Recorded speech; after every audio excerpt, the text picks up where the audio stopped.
Yo, what's up? Oh, okay. Yeah, nice. How do you like it?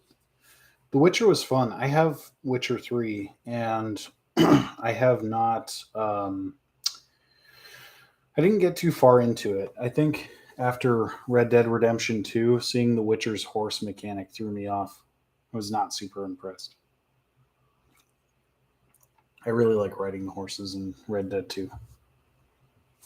Hello, welcome.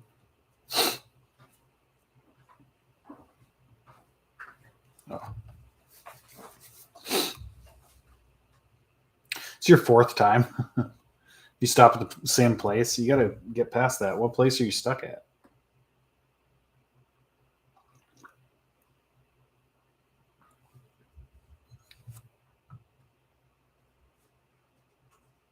Hello, welcome.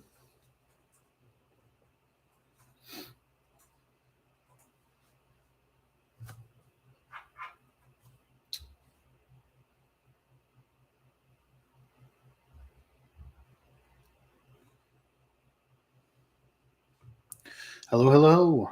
What's up? How's everybody doing? We're just talking about the brain today.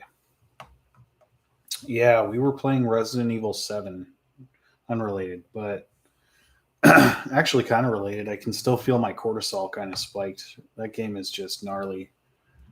It's a very scary game. It's a lot of fun though. Resident Evil 7's my favorite one. I think they really like nailed it. And then the fact that it's in first person, really, it's like everything you want in that kind of game. You don't want the story to end. Aw. Yeah, that's fair. I've been there before. Hello. What's up, Jennifer? Resident Evil 4 was the best. That's why I like 7 though. It's kind of reminiscent of 4 except you're instead of looking at the whole village, you're like honing in on one family.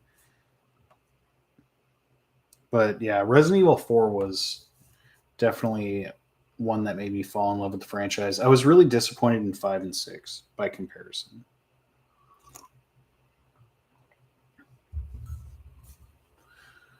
What are some long-term effects of cortisol on the brain? I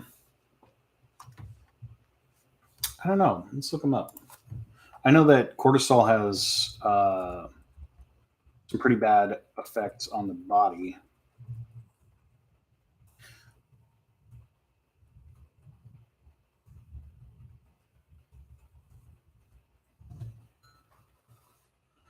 Oh yeah, okay, this makes sense. So here's the thing.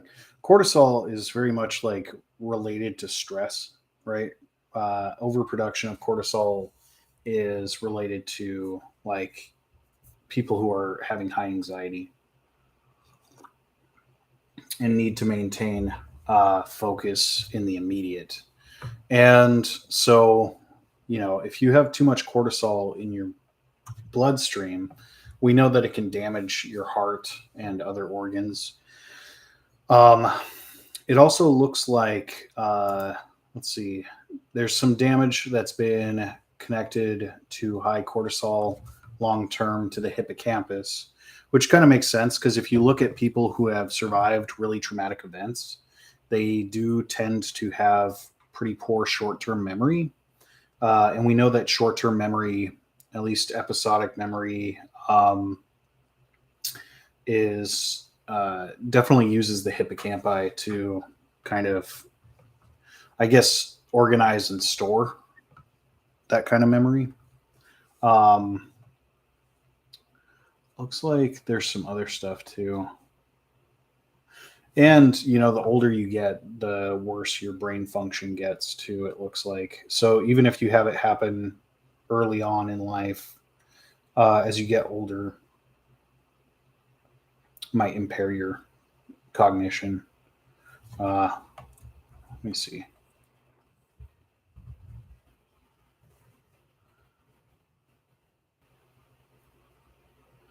Yeah, yeah. It impairs your ability to regulate your emotion too, which makes sense. You can see that a lot of people who are born and grow up in very stressful environments tend to have problems regulating their emotions. They need a little bit of extra help learning how to do that later.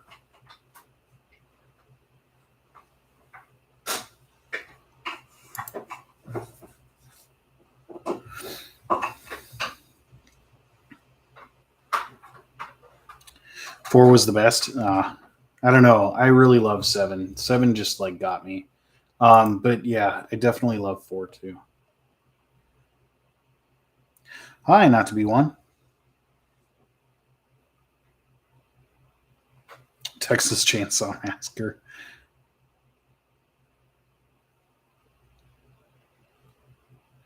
No, I don't think they give athletes cortisol for an injury.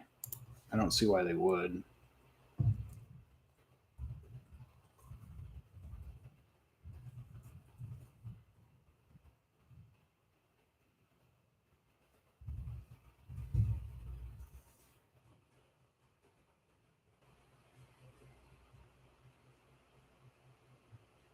Maybe. Let me actually hold on. Let me see this. I'm not sure about the science behind this, but hey.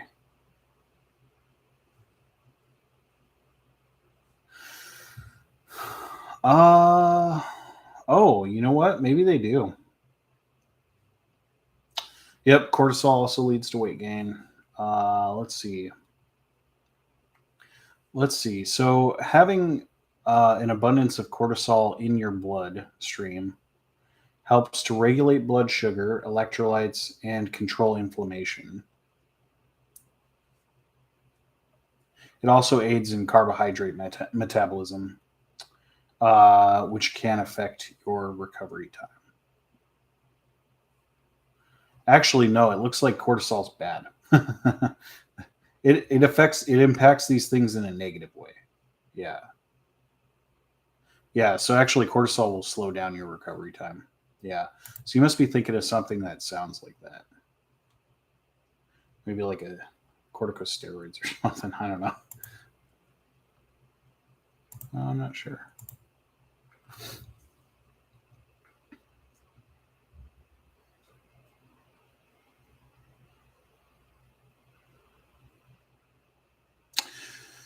Yeah, asking for a friend. I didn't see your original message. Fresh eyes. Yeah, nothing will compare though to Resident Evil 2, the original. I got to tell you, playing that game when I was like a little kid and I was all alone in the house and it was like really dark, all the lights were off. It was, like midnight, 1 o'clock in the morning. I can't even remember how old I was. I was tiny, but I remember that game was just the scariest thing I ever played. It was so much fun. That and I think it was called Hunter the Reckoning. That was a good game.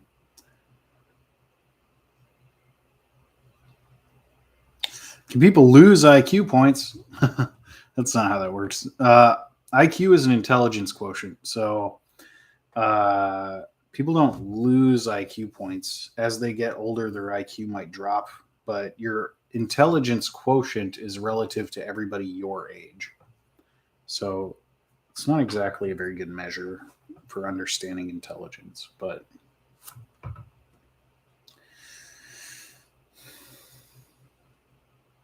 how can I make my brain think or remind you faster? Playing a lot of games, I think. Lots of different types of games. um, let's see. It kind of depends on what you want to train your brain to do. Like people who play a lot of Call of Duty have really good hand-eye coordination, and they also tend to have really good like spatial navigation abilities. Um, so that'll help you with your visuospatial sketchpad. Puzzle games are really good. Games where you're navigating a map, an environment, you have to remember where things are at. It's really good. Um, Games that also like train your brain, say with mathematics or Sudoku, things like that, but you have like a time limit. It's good to kind of push yourself. Yeah, Call of Duty is a special group of people. I feel like if you're the type of person who likes to play Call of Duty, you're probably pretty cool. But if you're the kind of person who only plays Call of Duty, you're less cool. I've never met a person who only played Call of Duty, and I enjoyed hanging out with them.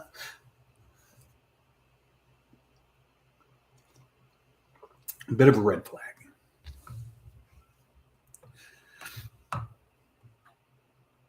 Why do brains feel the need to hang out with other brains? Evolution, mostly, probably. I don't think that brains feel like they need to hang out with other brains. I think brains are interested in other people who are interesting, but we hang out with other people. Who knows why? We don't like being lonely. Probably a survival mechanism, you know. Humans being social, not all animals, not even all mammals, are social creatures. A lot of us are. But some aren't. Humans are, and likely that aids in our evolution, how we got to be so intelligent and kind of powerful as a species, right? I think, what do they say? Our first evidence of advanced cognition came with the, uh, someone with a broken leg surviving, because that means there had to have been other humans taking care of that human, or pre-human, whatever that was. Um, yeah, so having like a society and being part of a society is really important, or thought to be really important for our development. Um, yeah, I think brains like to hang out with other brains because brains are interesting. And by hanging out with other people, we kind of learn something about ourselves too. Word or spatial or number puzzles mainly. Yeah, I do a lot of those too. I do like Sudoku a lot. I like Sudoku. Sometimes I'll play Mahjong, which is kind of spatial in a way. It's a little simpler, sort of like solitaire, but with tiles. Um, but I play a lot of like Resident Evil, right? You're navigating a map. What door did I open? Did I remember to open that other door? Da, da, da, da. What sequence of events should I do this in? How am I going to spend these antique coins? That kind of thing. It's a lot of cognitive processes happening at once. Cortisone, yeah, okay, that makes sense. Thanks for the likes.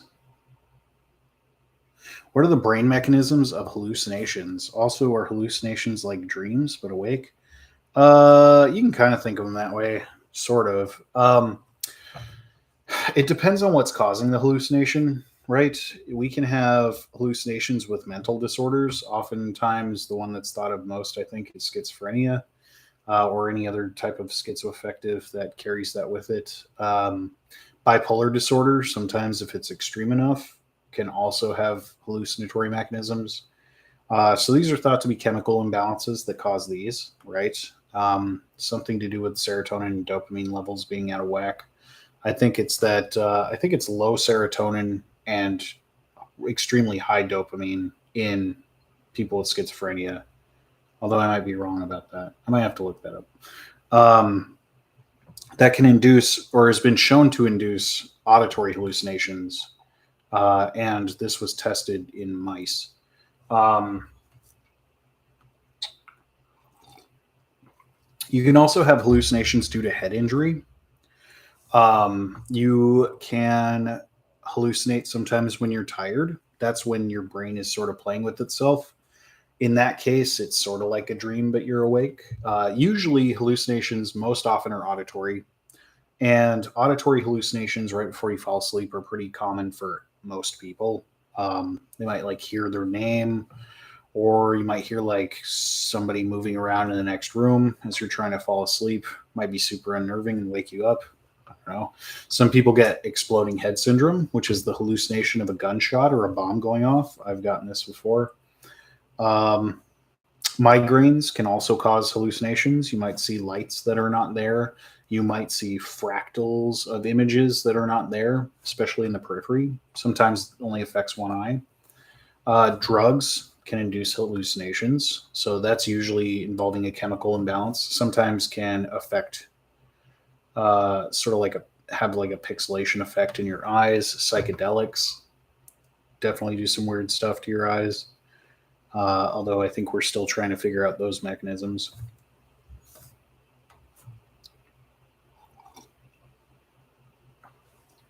How do you produce more dopamine and serotonin? um, Medication. Sometimes with medication, sometimes with food. It kind of depends on what you need to do it. Like so, some people need to do this medically because they have a chemical imbalance that requires pharmaceutical intervention. In which case, like, say, if you don't have enough dopamine, you might have a movement disorder, say, like Parkinson's, where your neurons in your substantia nigra are dying off. In that case, you might need L-DOPA, which is a precursor to dopamine that can cross the blood-brain barrier. Speaking of which, there's some cool news with that. I'll talk about that in a minute. But L-DOPA can cross the blood-brain barrier, and while it's in your brain can convert it over to dopamine and then use it. Um, Selective serotonin reuptake inhibitors, which are often used for mood disorders, can be used to sort of keep serotonin out in the synapse and keep it from being reabsorbed by the presynaptic cells so that there's more availability. So these are usually for people who have chemical disorders. Um, you can also some foods will give you little shot of dopamine, little bit of reward, a little shot of serotonin. Potatoes are known to have the precursors. Lots of root veggies are known to have the precursors for serotonin. So if you have those regularly in your diet, your brain will have presumably what it needs to make more. Um, let's see. Things like chocolate, things with caffeine can sometimes be rewarding, although sometimes they're habit forming, so you got to be careful. Um, you might get a little dopamine boost from that. You can also just get dopamine from rewarding yourself, by the way, which also can help with serotonin production too. It sounds stupid, but it's true. You can reward yourself for small things. Hey, I did the dishes. High five, me. Hey, I took out the trash. Sweet. But the point is that you make a point to recognize it within yourself and reward yourself. It can simply be praise, but you might, I don't know, some people reward themselves with like a snack or something. Um, if that's the case, you can give yourself a little dopamine boost. Generally, you get a dopamine boost as a part of a reward mechanism, or not necessarily reward, but a habit forming mechanism. So we associate it with reward because we've seen it in studies of reward. For instance, in monkeys, you can look inside of their brains as they are, you know, making a prediction about if they're going to receive a reward and how their dopaminergic neurons are firing based on whether or not they actually get the reward. For instance, monkey hears a bell, but that bell's not associated with anything. You don't see any dopamine firing. However, if you present some juice right after the bell, then the monkey, starts freaking out, gets like a huge boost of dopamine because they're like, all right, juice, you have to fight a tough guy. Aw. Um, okay, so high reward. Okay, register this. And so the way that it registers that is by boosting that dopamine, right? Boosting that signaling. And then, then the monkey will transition from instead of getting that dopamine boost from the juice, they actually get it from the bell, which is the expectation of a reward. Now, when the bell goes off, the monkey gets reward. And then when the juice shows up, the monkey's no longer feeling reward to the juice. The monkey actually feels reward to the bell because it goes, oh, yeah, here it comes. If you then give the monkey the bell and the reward starts firing off, but don't give it the juice, a weird thing happens. And this is how we unlearn habits, right? Or how these monkeys do. So respond to the bell, upshot in dopamine, and then no juice, and the dopaminergic neurons actually inhibit at the lack of the presentation of juice. So they'll kind of unwire themselves, which is kind of interesting.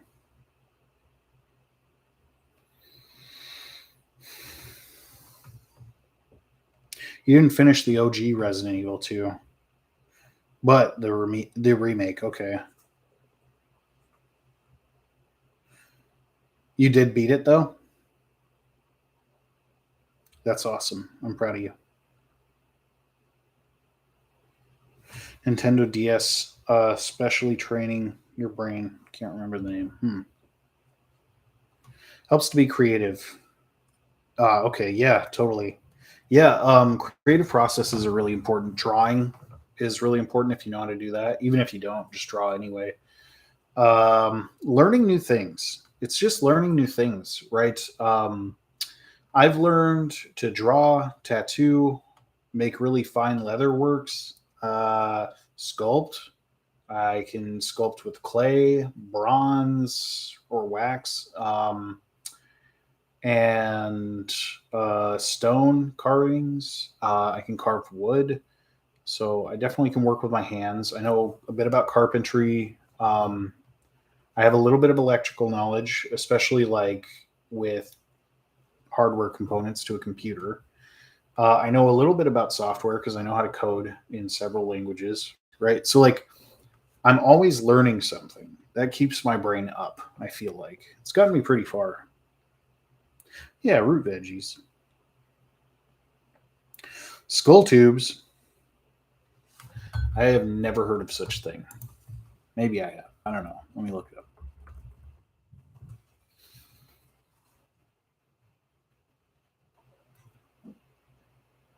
It doesn't bring anything. I just see pipes. You'll have to give me more information, Katie. Oh, Brain Age. Okay. We need to play the remake for sure. I want to go through all of them and just stream them. Making an environment prettier to look at is definitely a good way. Also, changing up your environment regularly, right? Which will also boost your serotonin levels too.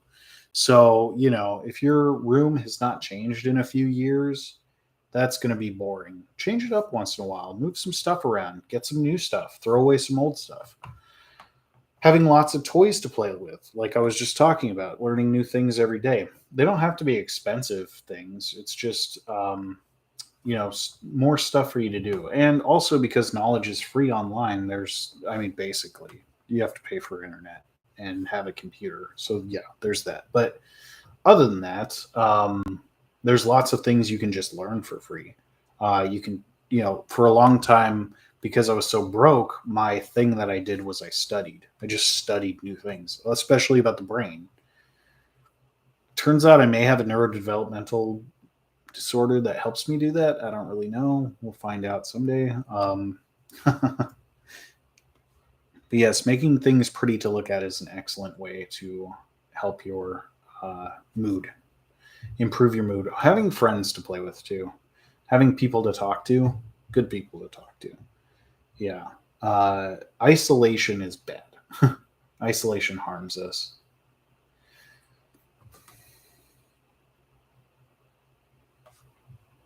Yeah, good luck, Tim. I hope you beat him or her, whoever it is. I don't know, because again, I haven't really played too far into that game. I need to pick it up again. I do have it. Maybe that's one Harm and I can play together. I don't think she's played it either.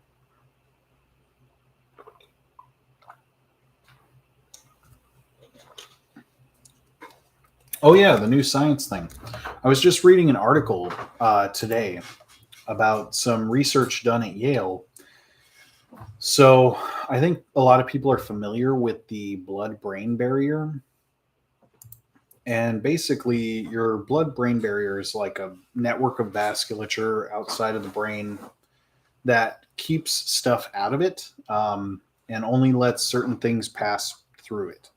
So that's, for instance, why you can't just inject somebody with dopamine and expect it to get to their brain. Dopamine cannot pass the blood brain barrier. That's why people with Parkinson's, we have to give them L-DOPA, which is a precursor to dopamine, because L-DOPA can pass the blood brain barrier. And then it gets converted into dopamine in the brain.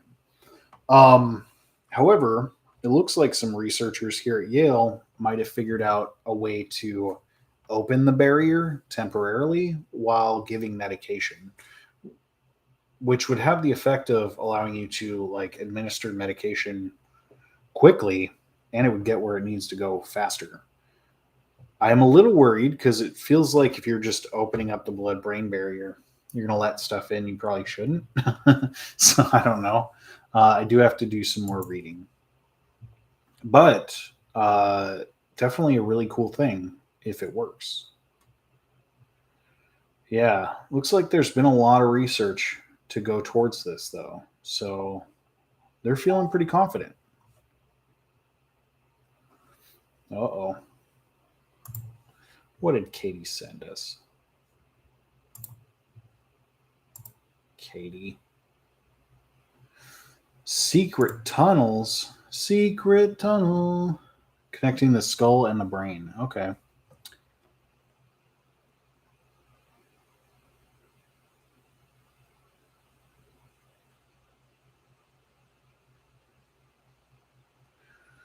Let's see. Confirmed in mice and humans in 2018, tiny channels that connect the skull bone marrow to the lining of the brain. I feel like I did know that. May provide a direct route for immune cells to rush from the marrow into the brain in the event of damage. Nice. Scientists had thought immune cells were transported via the bloodstream from other parts of the body to deal with brain inflammation following a stroke, injury, or brain disorder. This discovery suggests these cells have had a shortcut all along. Sweet. That's actually really interesting. Thanks for sending that, Katie. Maybe I'll report on this.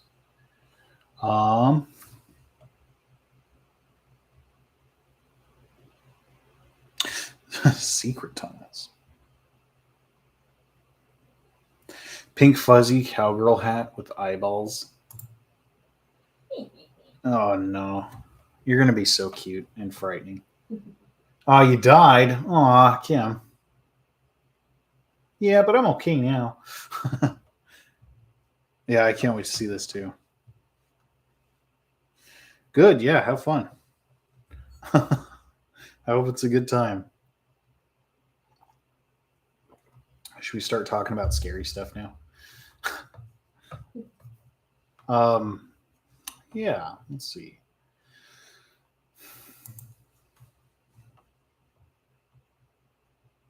Yeah, this article Katie sent has some really pretty pictures. That's for sure. Several models of acute inflammation, including stroke and chemically induced meningoencephalitis. That's a big word. Encephalitis of the meninges? Cool. I'll have to find that those articles where they do that research. God, I'm so busy with work. I never get to read for fun anymore. I'm always just like, which I like it. The stuff I read is still really cool, but there's other stuff I want to read too. Get the vibe started. Right on. Yeah. What else?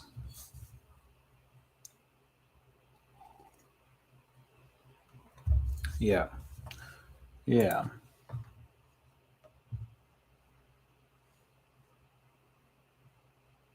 UNC5B, an endothelial membrane receptor expressed in the endothelial cells of capillaries, found that if you knocked out this receptor in mice, they died early in their embryonic development because their vasculature failed to form properly, indicating that it was an important molecule in vascular development.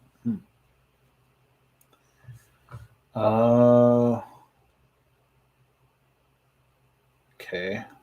Same for Claudin 5.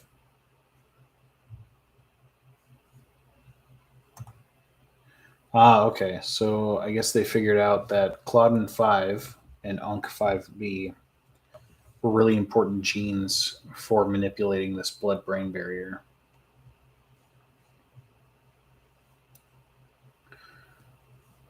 Oh. Oh. So this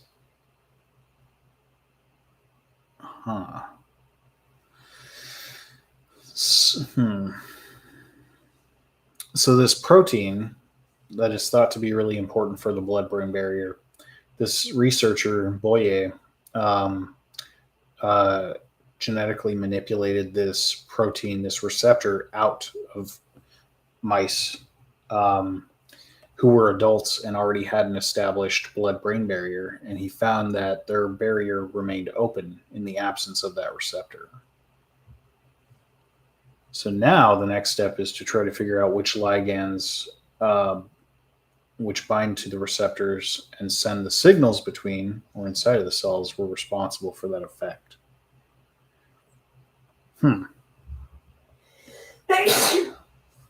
Bless you. Jeez.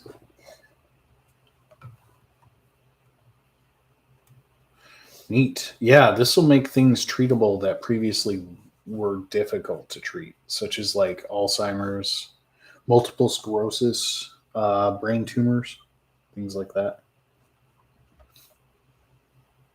Pretty cool stuff. Hi, Kate. She says, bless you, Kate Gephardt. What's up? We were just talking about some people here at Yale might have figured out how to manipulate the blood-brain barrier so they can pass things through it. Or at least they're headed that direction. Don't know that they can yet.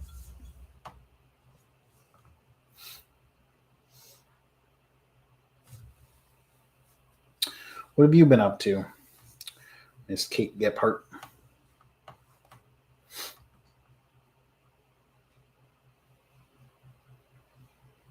Yeah, pretty cool stuff, for sure. And then we were talking about secret tunnels in the brain and the skull, possibly thought to be for like immune stuff.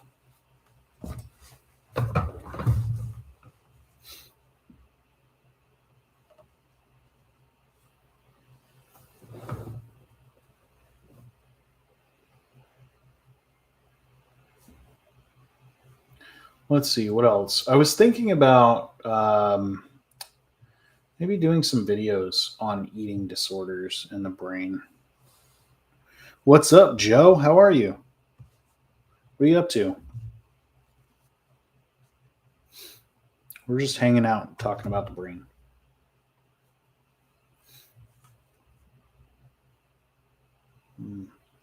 Yeah, I basically spent my whole day just analyzing data. Just woke up from putting your kids to bed. It's a wild night. Oof.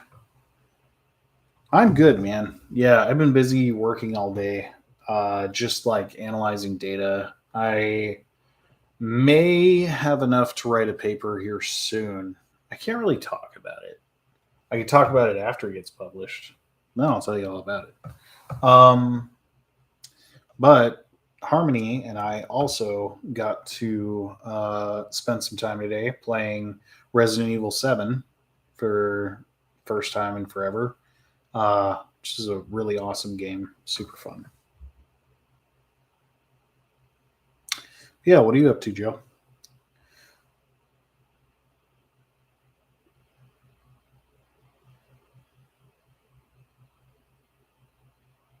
Officially Danny Dorito.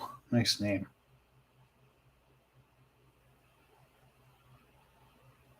Let's see. Study rats with ED, and they determined that they ran even when food was present because in wild they had to run further to less populated areas to have access for food. Yeah, I'd like to see more on that. Um, a lot of rodent animals, the males, naturally run far from where they're born because they go off to find other nests and procreate. So I wonder if that's related.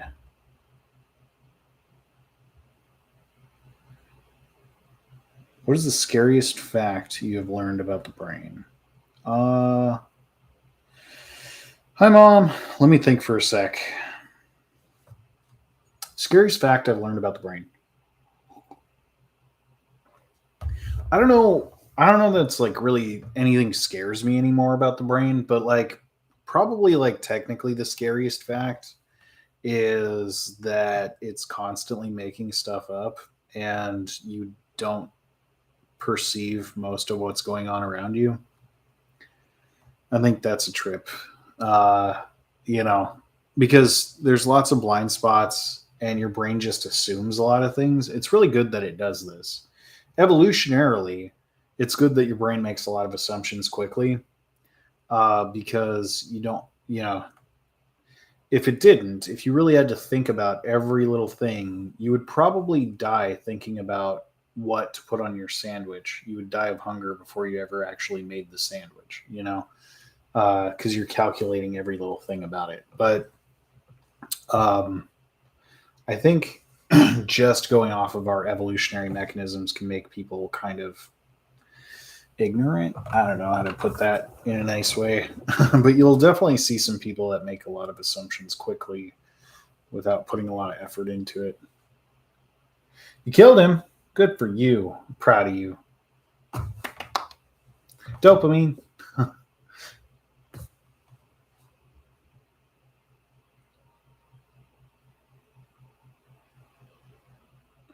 Play Resident Evil 5? I did. Yeah, I've played all of them, I think. Uh, I liked 5. It was all right. It was not my favorite. I liked 4 better. I think 5 was the one you could do co-op though, and that was pretty fun. 6 was kind of a big bummer for me, and it was too short. Both 5 and 6 were too short. The brain is not you. I mean, it's a part of you.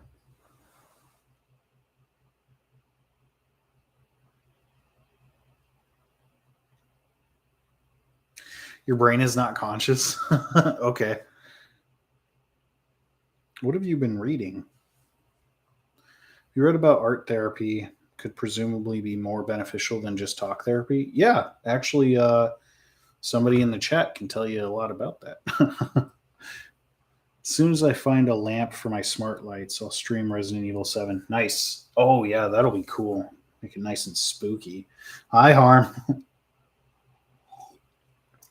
There is a part of your brain that is conscious, some of the time at least. Like your heart. Yeah. I don't know.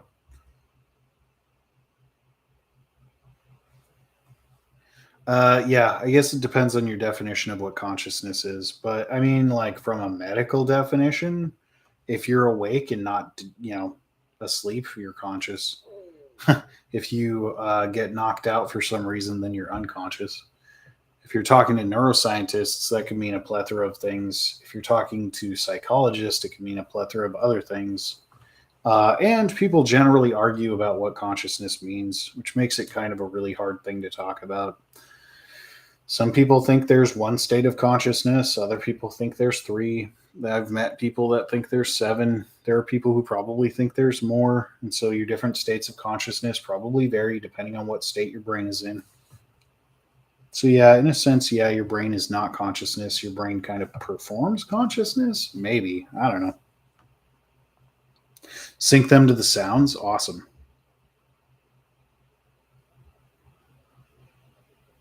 Yeah. Yeah, Harm's been doing that for a while now. It's been fun. The somatosensory homunculus is cool. Yeah, it is cool. It's super freaky. Also, so you have 2 of them. You have homunculi. They kind of run sort of down the central sulcus, which is this groove. I sort of drew it here in black. I don't know if you can see it. It's kind of hard to see. And this isn't totally accurate, but it's the sulcus that, or sulci, I guess, if you're talking about both of them, they demarcate the region between the frontal lobe and the parietal lobe. And on one side, I think is the frontal side, is your sensory homunculus, and then on the posterior side, you have your motor homunculus, where all your little body parts are represented. Fun fact, we figured these out first in a dog. Yep. Some people, I forget who they were. A couple of guys. Should know these names, but I'm lazy.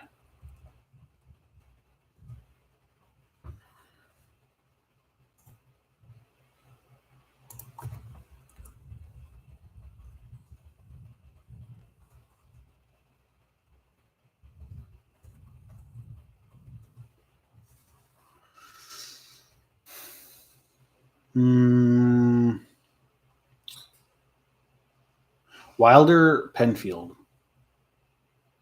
Yeah. Wilder Penfield. And there was another person too. It's kind of hard to remember. It's hard to find. Your palms are sweaty, knees weak, arms are heavy. Vomit on your sweater already. Monster spaghetti.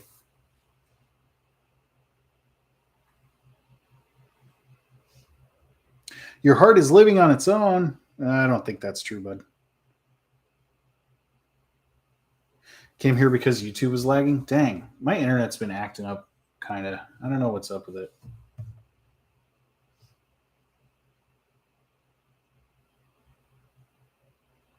Oh, you're a neuroscientist. Okay.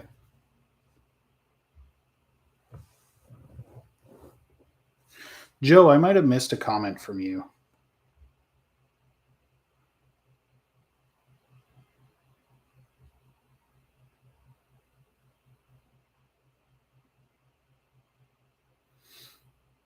Yeah, 4 was legendary. Do you control your body or does your body control you? You are your body. What are you talking about? Your body's part of you. That's why we say sensation recapitulates action, right? It's both.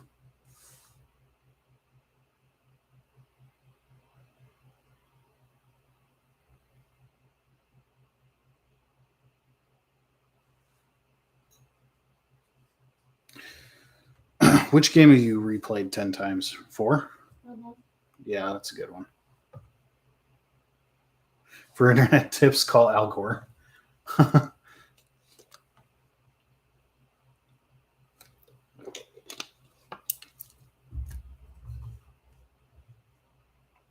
Yeah, I wonder what's going on here. My internet. Looks like it's running okay.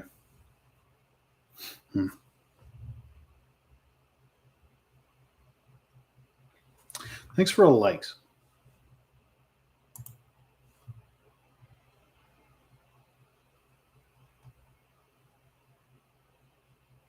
You want to get into neurology so badly? I thought you said you were a neuroscientist. You're not in neurology? You mean like getting into like the medical field?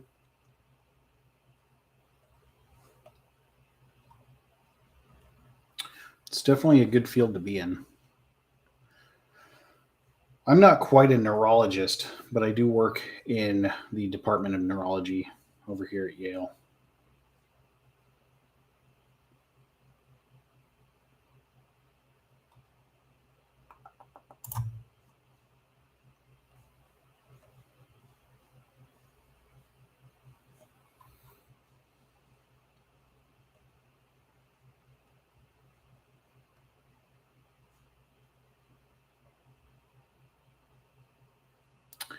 Yeah, so one of the ways we found out about homunculi in humans and how we've actually like come to learn about them. So you have to take this stuff with a grain of salt too, because usually we learn about this stuff through people who suffer from seizures. Because if people have bad enough epilepsy, they may need surgical intervention, which requires you to open up their brain and ablate some part of their brain where you think the foci of the seizures is occurring. Um, the really famous example of this is HM, who had his large chunks of his temporal lobes removed, including his hippocampi, and then was unable to form new episodic memory. But one of the things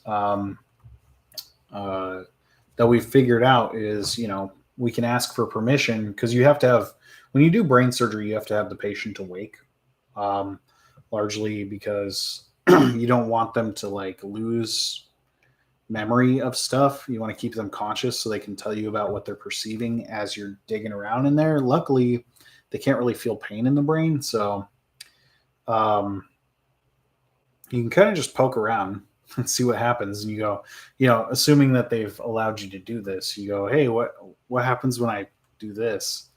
What about this? And that's how they figured out the homunculi in humans. They were able to kind of poke around and say, what does this feel like? And they'd go, oh, it feels like you're touching my hand. Oh, it feels like you're touching my finger.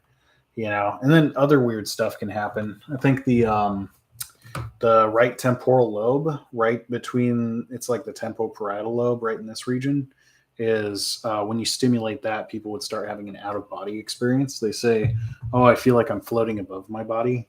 I feel like I can watch my body." Things like that. Super creepy.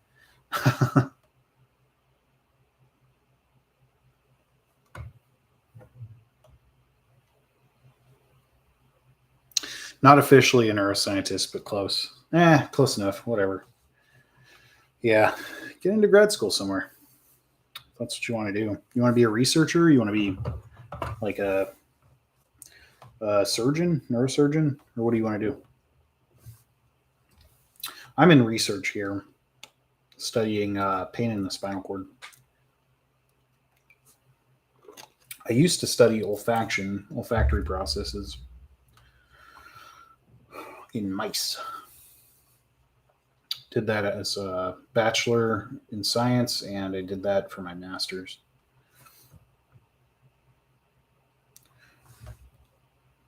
You want to study paralysis? Right on. Yeah. My organization works with Paralyzed Veterans of America every year. Strokes. Yeah.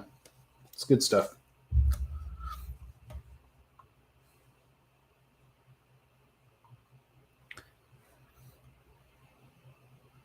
You think when people die and have out of body experiences, it's just the brain dying? I don't know.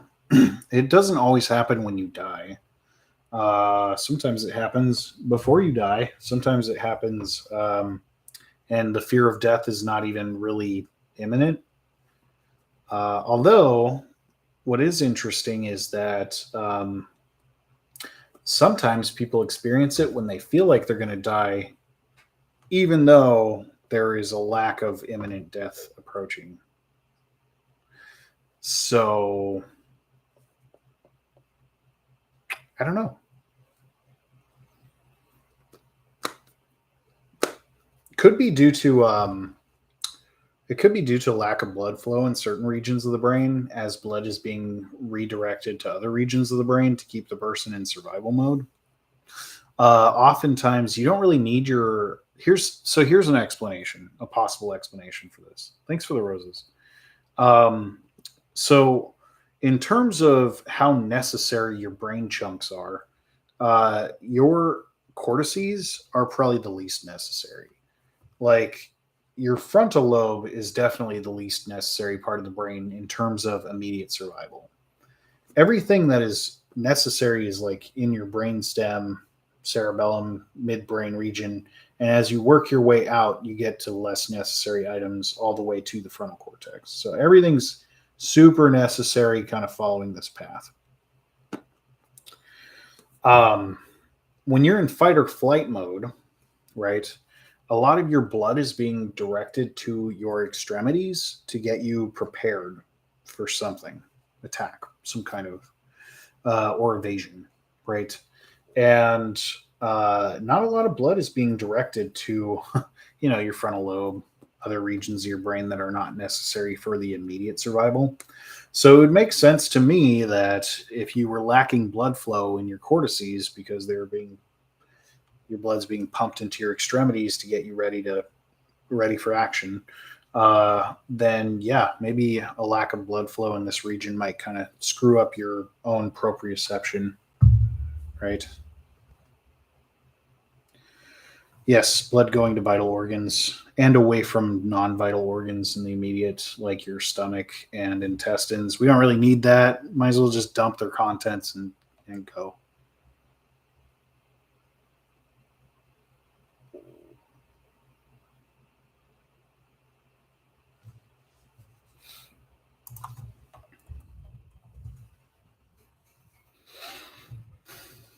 You had a near death experience. Yeah, those are scary. I've had quite a few of them in my life. That actually is what sparked my interest in neuroscience too.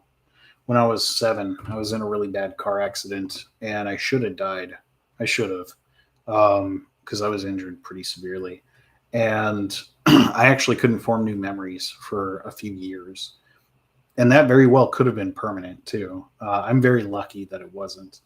And I worked for years with a team of neuroscientists, chiropractors, other kinds of doctors, just trying to like realign my whole body because it had been jacked up so badly. Um, yeah, and then years later, you know, what do you know? I get into the field myself.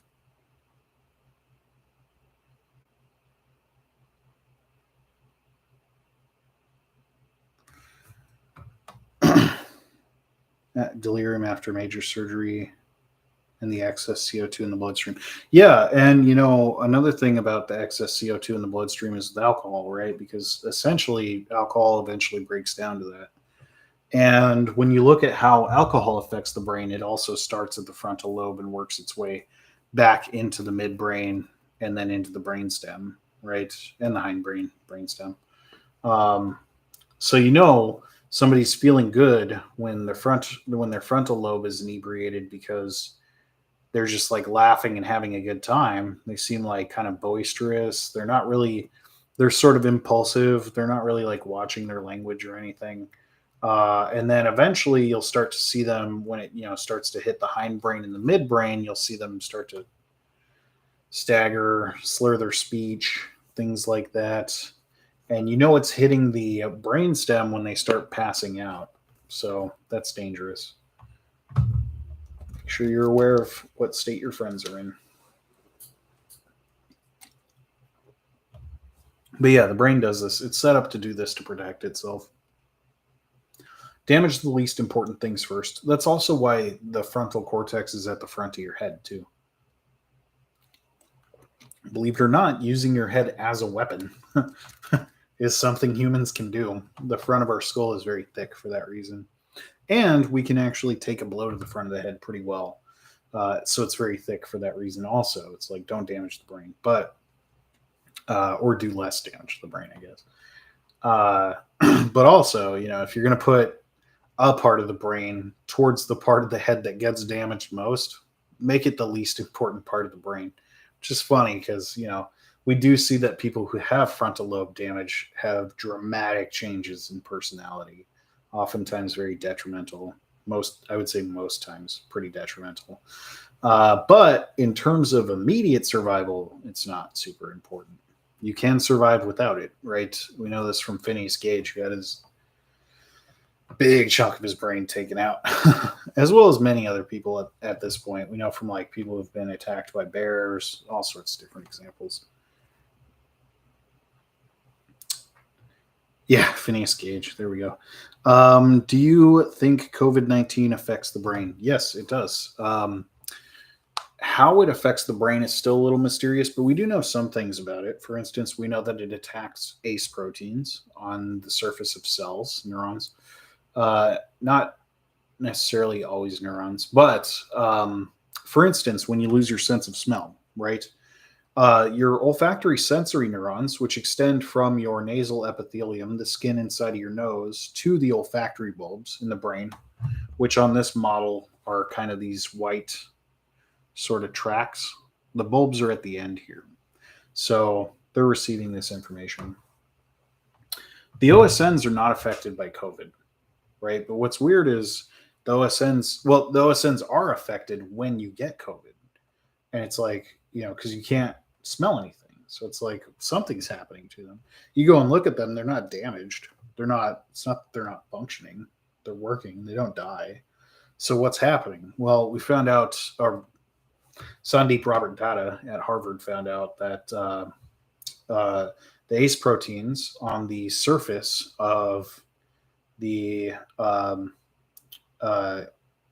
glial cells, right? These like cells that help, I think specifically astrocytes, but I'm not sure, were being impacted. So these astrocytes were dying off. And astrocytes are really important for like redirecting blood flow to different parts of the brain. So without them, your brain is not efficiently getting nutrients the way it needs to metabolize and function properly. Also, astrocytes facilitate communication between neurons at the synaptic junction, right? So astrocytes will actually kind of bind there and help facilitate that communicative process. the astrocyte's not there, then what would normally be facilitated is no longer facilitated. So, yeah. Yes, COVID. Long story short, yes, COVID affects the brain.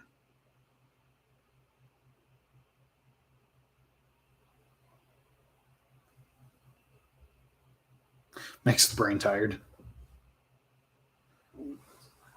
You have depression now? Yeah, that's not surprising. I feel like if you have long-term depression or long-term COVID for long enough, that would get kind of depressing. I feel like. I'm sorry to hear that you're going through that.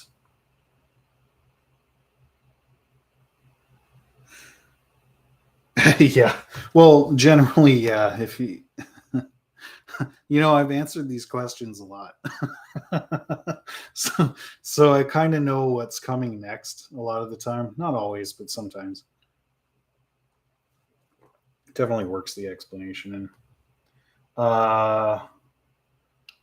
is there any advantages to having COVID or getting COVID? I'm going to tell you no. I don't think so.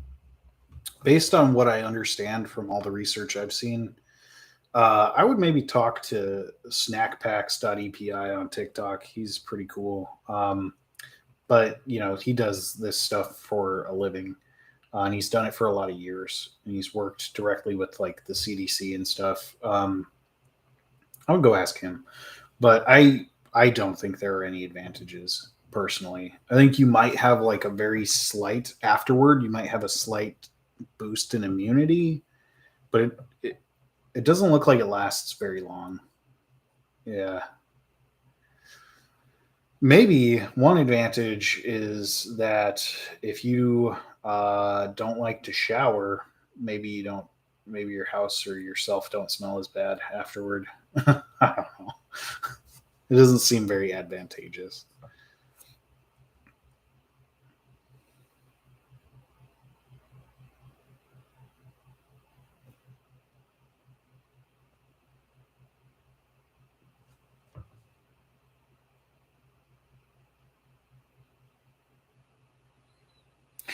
Doritos have a chemical taste now. That's really interesting. I mean, Doritos also, ugh. I love eating Doritos, but like they are nasty business. They're gross. Like chemically speaking, there's stuff in Doritos that is just not okay. uh, yeah, I don't know if I want to tell this story, but I did working in an olfactory lab. I inhaled a chemical that in very low concentration is put in Doritos and other like cheesy sort of fake flavoring for chips. And I inhaled it at 100% concentration right out of the bottle. And I ended up going to the hospital because I had a panic attack, like a really bad one. And I ended up having to get naked outside of the school. It was like a whole thing. Had the whole building shut down because there was like a chemical spill. That didn't really happen. I actually just put it right under the hood, but they didn't know what was happening at the time. All they thought is like somebody's dying. They didn't know what happened. But the reason I had the chemical in the first place is because I was trying to test positive and aversive stimuli in mice, like how they respond, how do you say that? How they kind of change their sniffing strategy, I suppose, or their behavior in response to smells that they like and dislike. And I knew that they dislike this odor at a low concentration, right? And it turns out that at a really high concentration, I dislike it. So, moral of the story is be careful if you're doing science. Shit happens. Be very careful. People die in science all the time by accident.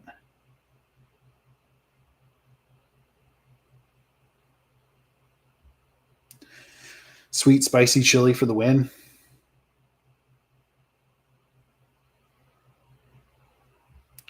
You didn't lose your sense of smell for months at a time. Yeah, I don't know. I really like having my sense of smell. I feel very bad for people that don't have it anymore. Fear gas. Yeah. You heard about this? Heard about what? In your class? Your gas incident. I did. I don't know if you did hear about that. Where do you go to school? I don't see why I would go past my school. Maybe it has. That'd be really silly if it did.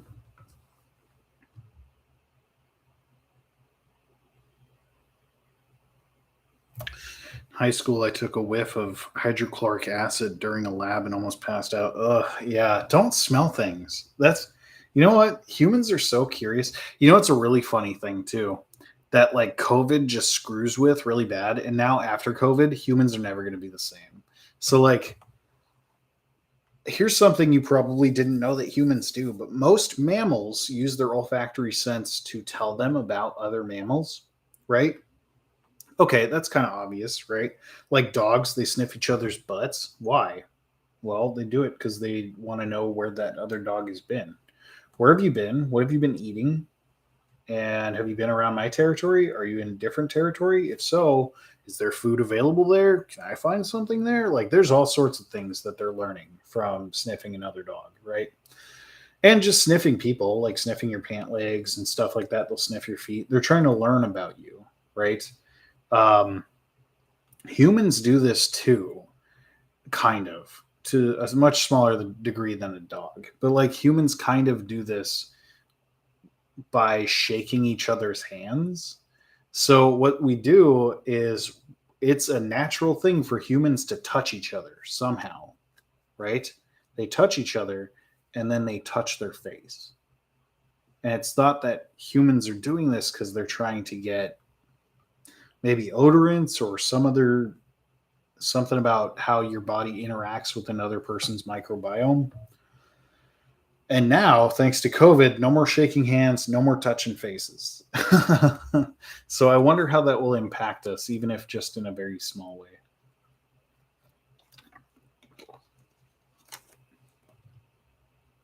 Waft, don't sniff. And don't even waft, honestly. Just ask first and don't. I do not know Bolster in Winnipeg. 88-year-old professor. Okay. Yeah, I don't know. I don't know why anybody else would hear about my story. I feel like a million people have probably gone through this. I did get that wing in my school shut down, though, for a day, which was really embarrassing. Because then I went into grad school at that same school the next year. And so there was like a whole year-long time period where I was just that guy who got Eustis shut down. Aren't you that guy? Yeah. Sorry. Oops. Shit happens. You weren't thinking at the time, you just did it out of impulse. That's how it always goes, you know. Yeah. Yeah. Accidents happen. Who's that one gal with the mercury? There's this gal who spilled some highly reactive mercury on her glove, and her glove was not rated for the mercury, and also her gloves might have been a little bit too old. By old, I mean like not she hadn't been wearing them that long, but like they're nitrile gloves. They say you should change them after like 30 minutes or so because they get weaker as they're just sitting in the open air. Um, and she had dripped some of this mercury on her glove, and she immediately takes it off, goes through the procedure to make sure she's okay, but the mercury had already seeped through the glove into her skin, and she ended up dying not too long after that.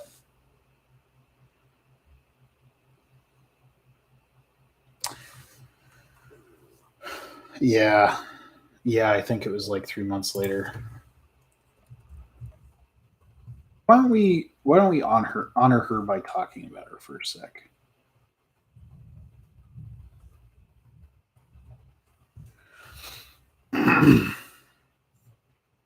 Karen Elizabeth Waterhen, in 1997 is when she passed.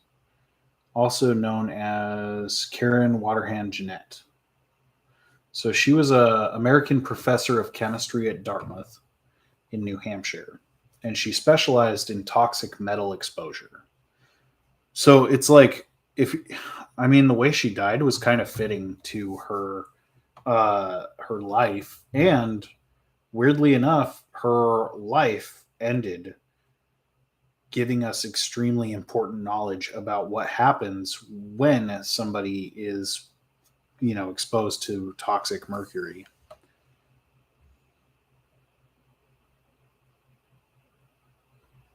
Okay, go play Wordle. Yeah, so let's see. She was exposed to the organic mercury compound dimethylmercury. She had protective gloves, but they were insufficient. She only had a few drops absorbed through the gloves, which proved to be fatal in less than a year. I think it was about 3 months. So it says August 14th, 1996. She was studying the way mercury ions interact with DNA repair proteins.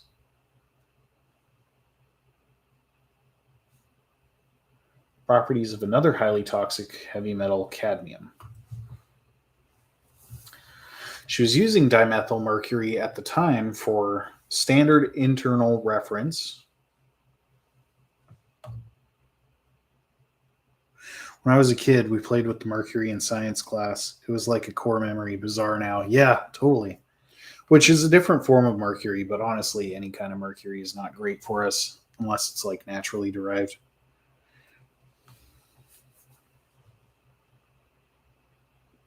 Hi, brain friends. Dropping a metal cube. I don't know about a scientist dropping a metal cube. What happened?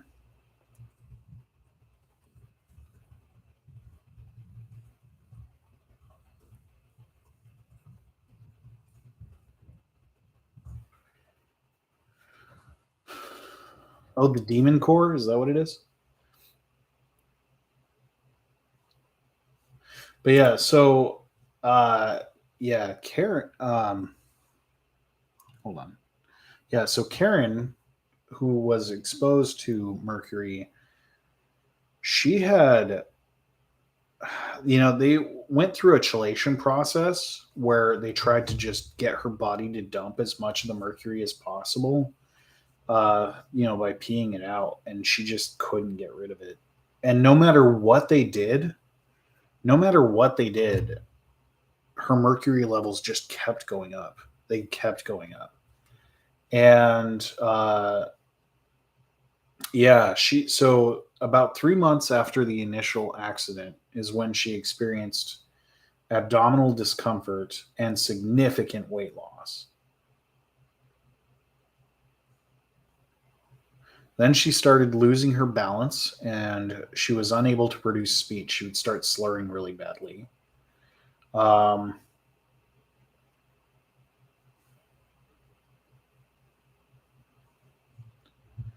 ugh. Yeah, it says 3 weeks after her first neurological symptoms appeared, she lapsed into a vegetative state, punctuated by periods of extreme agitation.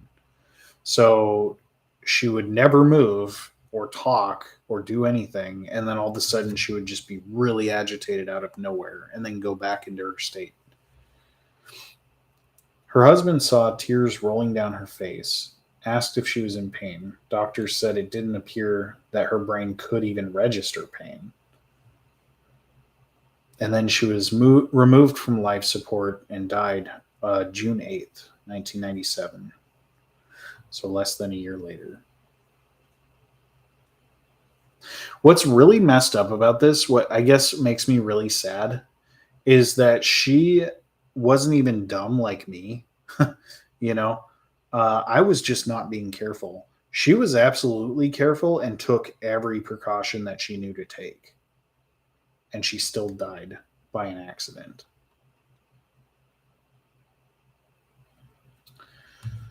Oh, but people in science, that shit just happens.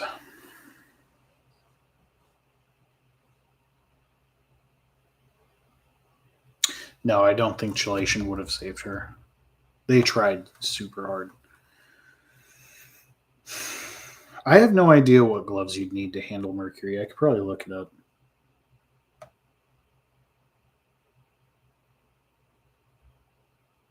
It's very spooky.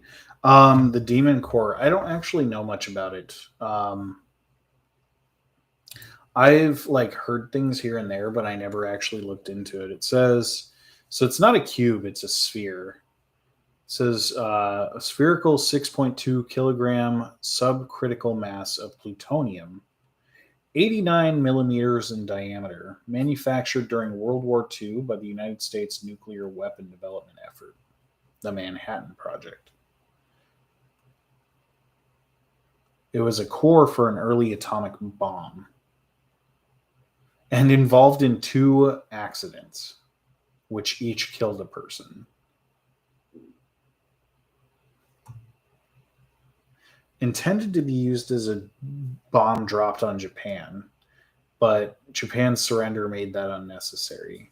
So it was repurposed for testing. Humans are terrible. I hate humans so much.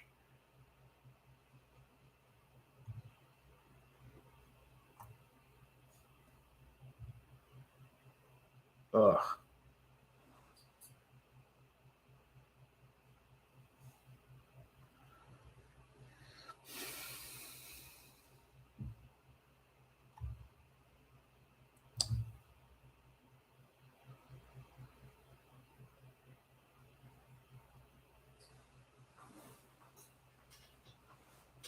Okay, rats on a vitamin B6 free diet were vulnerable to ABA. What is ABA? Yeah, that is physics over neuroscience. Poison is an interesting science for sure.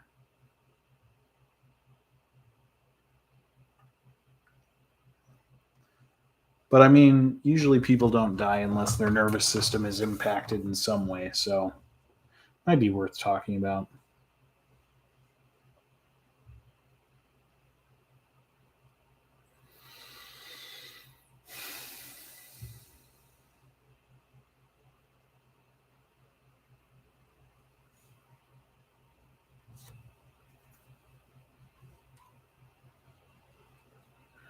Ugh.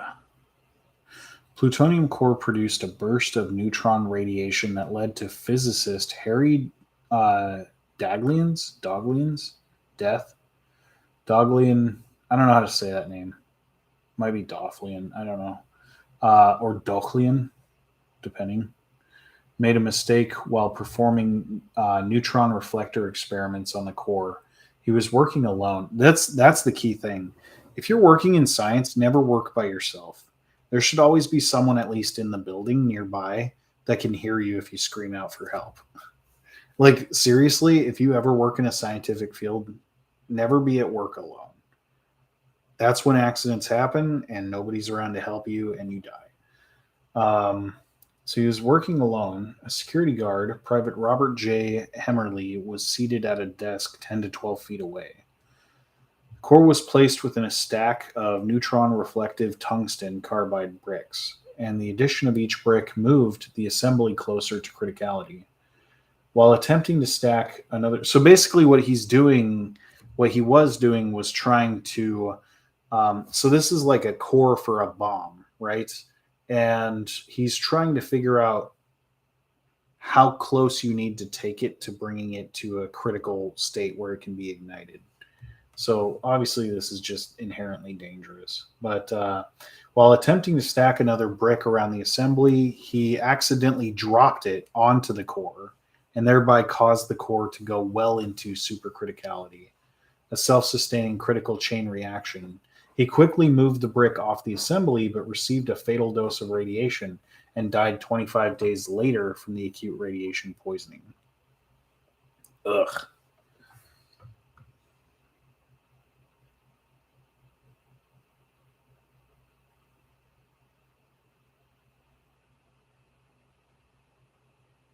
Yeah, send the title of the article if you can.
Oh no. So I'm reading about this other incident that involved this demon core. So like these two guys, one of them was teaching the other one how to do some stuff with this, and they were using beryllium half spheres as a neutron reflector around the core. But you have to keep them away from each other. And normally you would use shims, like a thing that you can stick in between them to keep them at a certain distance. And apparently, instead, the guy is using a screwdriver to hold them apart, which is not smart.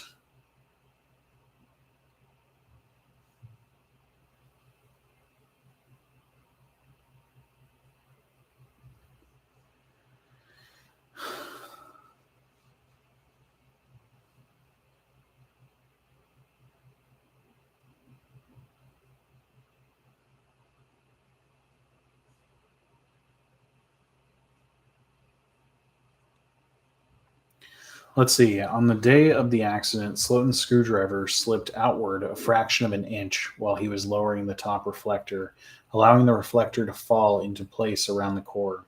Instantly, there was a flash of blue light and a wave of heat across Slotin's skin. Um, ugh. The core had become supercritical, releasing an intense burst of neutron radiation estimated to have lasted about a half second. Oh. He quickly twisted his wrist, flipping the top shell to the floor. The heating of the core and shells stopped the criticality within seconds of its installation. While Slotin's reaction prevented a reoccurrence and ended the accident, the position of Slotin's body over the apparatus also shielded the others from much of the neutron radiation.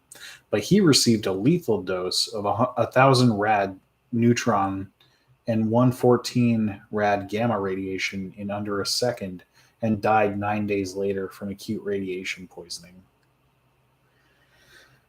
Graves, who was nearest, watching over Slotin's shoulder, was partially shielded by him, but also received a high non lethal dose of radiation. He was hospitalized for several weeks with severe radiation poisoning and died 19 years later at 55 of a heart attack. It's unknown if his heart attack was related. Ugh, that's scary. I hate that. Yeah, he didn't have Radaway. Dang. Ugh. Maybe a stim pack. Yeah. Yeah, come check out my YouTube channel. Life do be like that.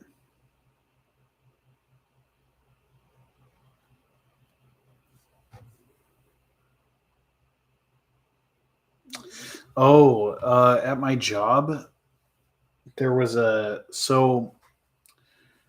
don't think it was at my lab, but it was at the hospital where I work. There are walk-in autoclaves that you can bring mouse racks in and out of. So mice need to be caged and put on racks, and in order to keep mice from spreading diseases or viruses or anything like that, and also just to keep it clean, occasionally you have to autoclave these racks, but the racks are huge, and so they take really big autoclaves that you can actually walk into.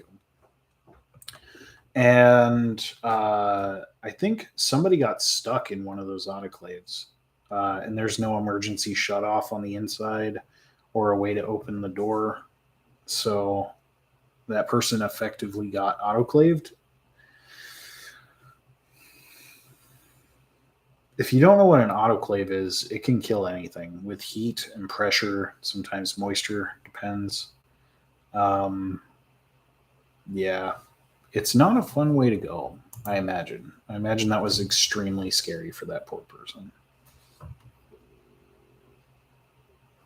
I think some people died in an explosion here too. I'm not sure.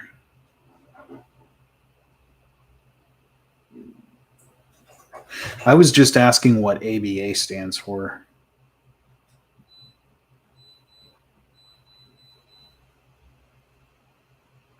So if you don't want to, if you can't send the article, you can just tell me what that is. Futurama sewer slide booth. Sewer slide booth. I like that. Yeah. Two for the price of one. When he gets his coin back out, it's like, he's got the string on his finger and he puts the coin in and pulls it back out. Like, why? Sewer slide booth. Jeez.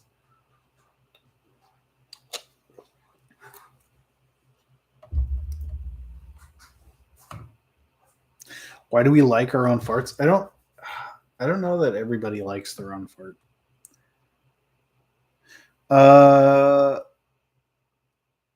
Yeah, I'm not seeing a title up there. So maybe something about it is getting flagged by TikTok. You might take a page out of Senior Solodolo's book and find a clever way to word things.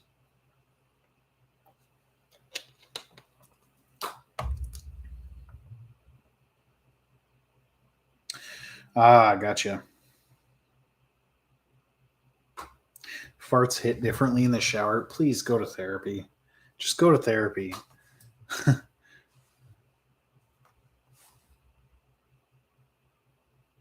Activity-based anorexia. Okay. I wonder why. Well, okay, I guess I can see why TikTok might ban that. Let me see.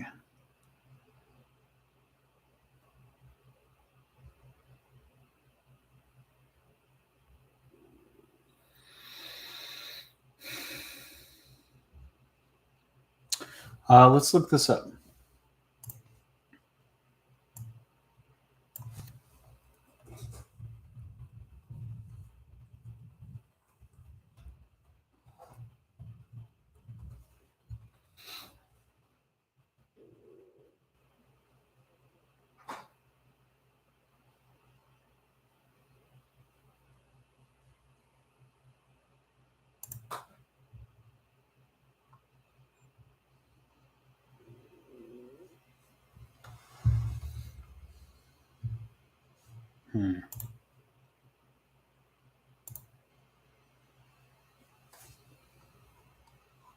Oh gosh, this website is bad. I'm not seeing a lot on this.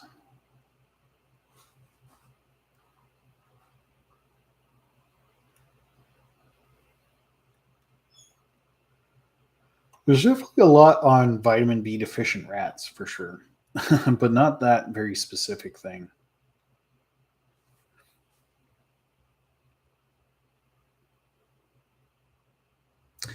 Uh, so I think maybe they're more pungent in the shower. Farts are because the water vapor is rising, right? So, um, it's going to carry odorant molecules with it. And since it's all kind of moving a direction, which is up towards your face, you're probably going to receive a lot more of it. Uh, yeah, it might also help with the diffusion across the mucus in your nasal epithelium, also.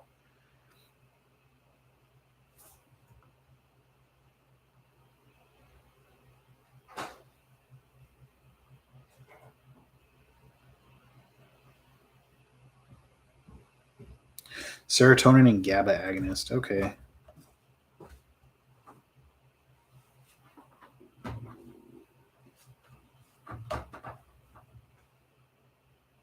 I don't know what you mean reverse their brains. I'm having a little bit of a hard time understanding what you're trying to say.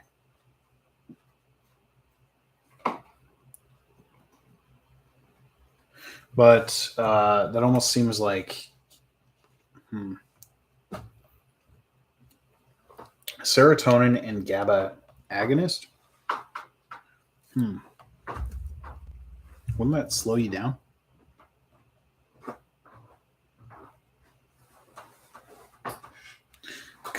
Convection versus conduction.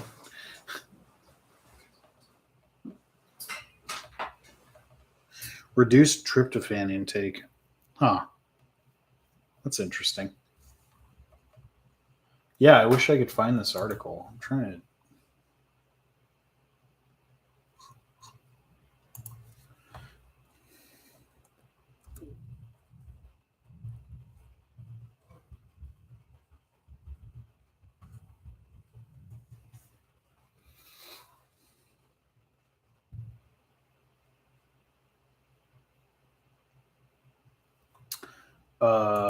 Hmm.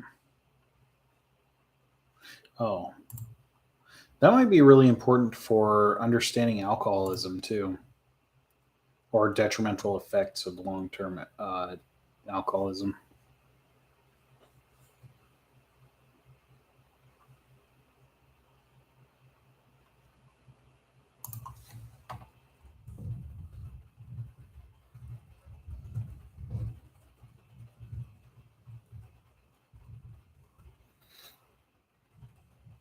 Is that true?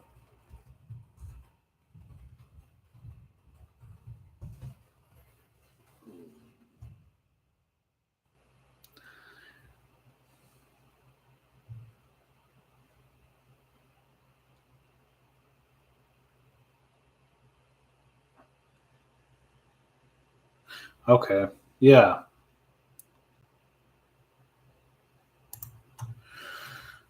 Here's something from the NCBI.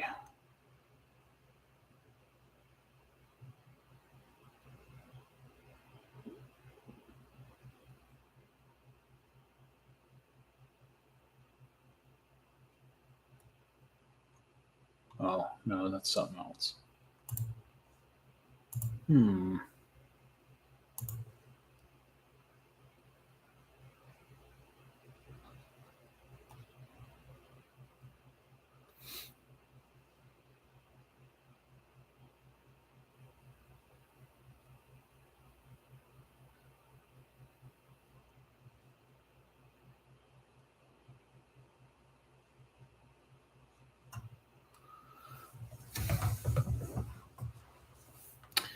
Oh, this might actually be old. This looks like 1995. That's too old for me. How dare you say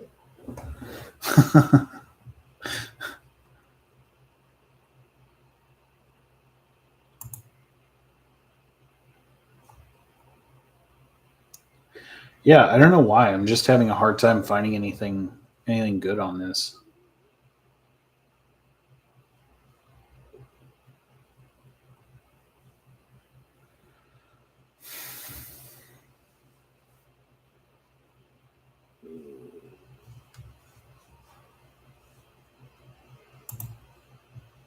Hmm. Anyway, methane. What about it?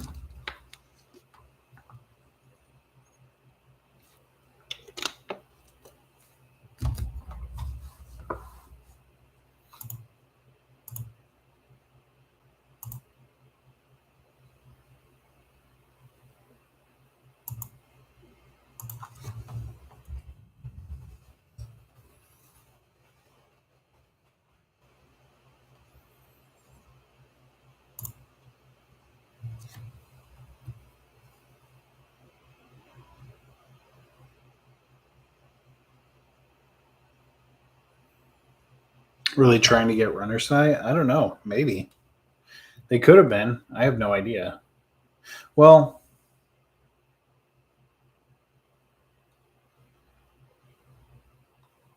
what I don't know. What my brain thinks. This is just me like pulling something out of nowhere. But what my brain kind of thinks about is using, a lot of B vitamins. I don't know. We use those a lot for energy, right? They help us with energy in our body and our brain, many different types.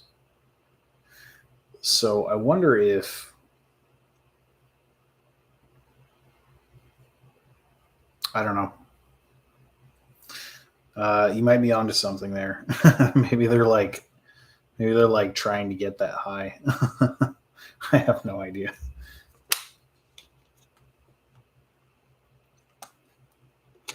Mice on a runner's high. That'd be interesting. These poor mice. Let's see. What else we got? We've got theories of pain.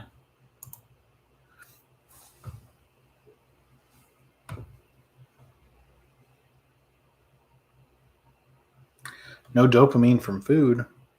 Well, I mean, they're probably getting some production with eating as a reward. I feel like their dopamine's probably fine. If they're really running around like that, their dopamine's probably okay. Uh,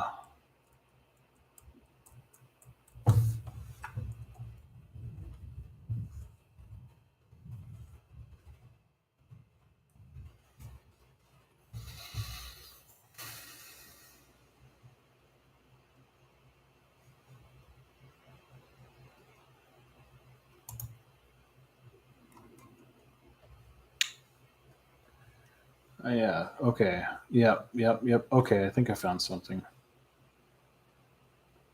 Gosh, this is 1983. Why is all this stuff so old?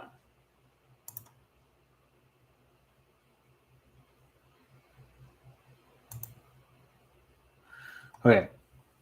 2019. Okay, here we go.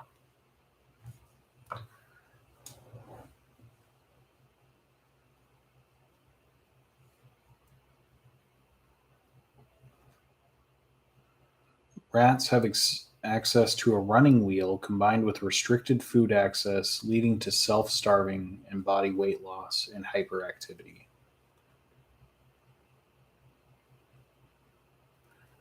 Which both can also be found in people who have anorexia nervosa.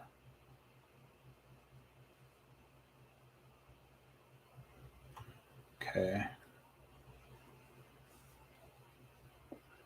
Core features. Okay, yeah, yeah, yeah.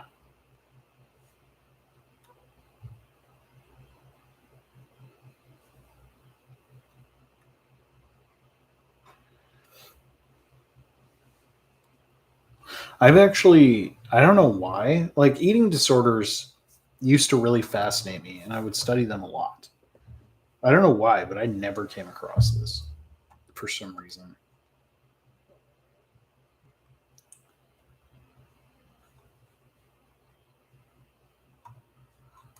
Let's see. Prisma guidelines. What are those?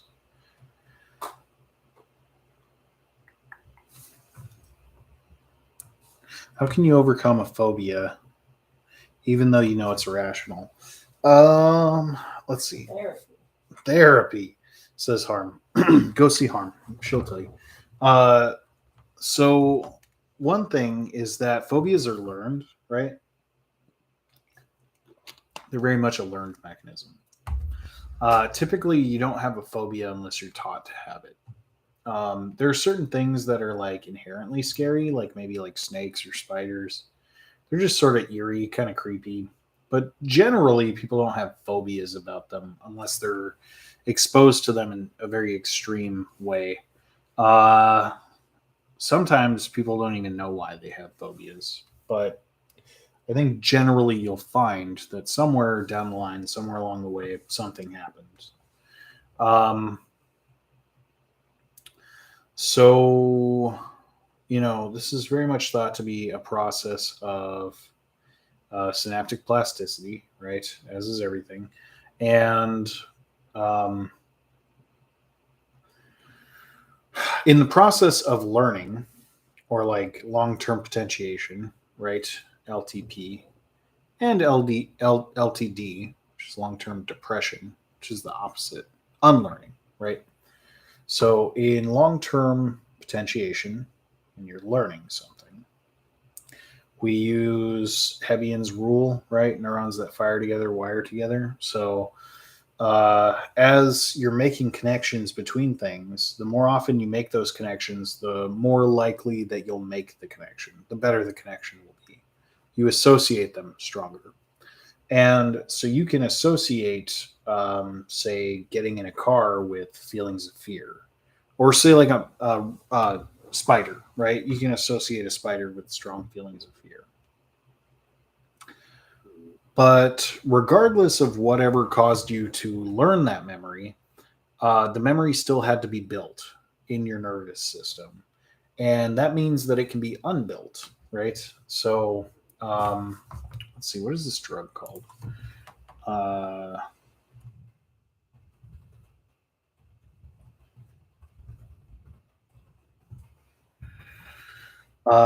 okay, C-cycloserine is the drug that is thought to, sorry, D-cycloserine is the drug thought to affect NMDA receptors.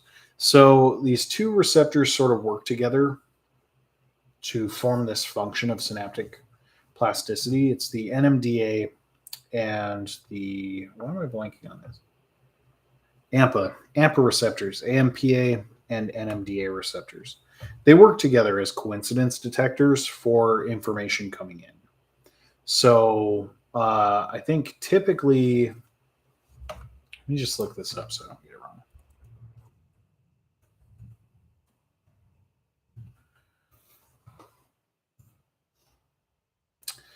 Yeah. So yes. Okay. So we have. Oops. That's not right.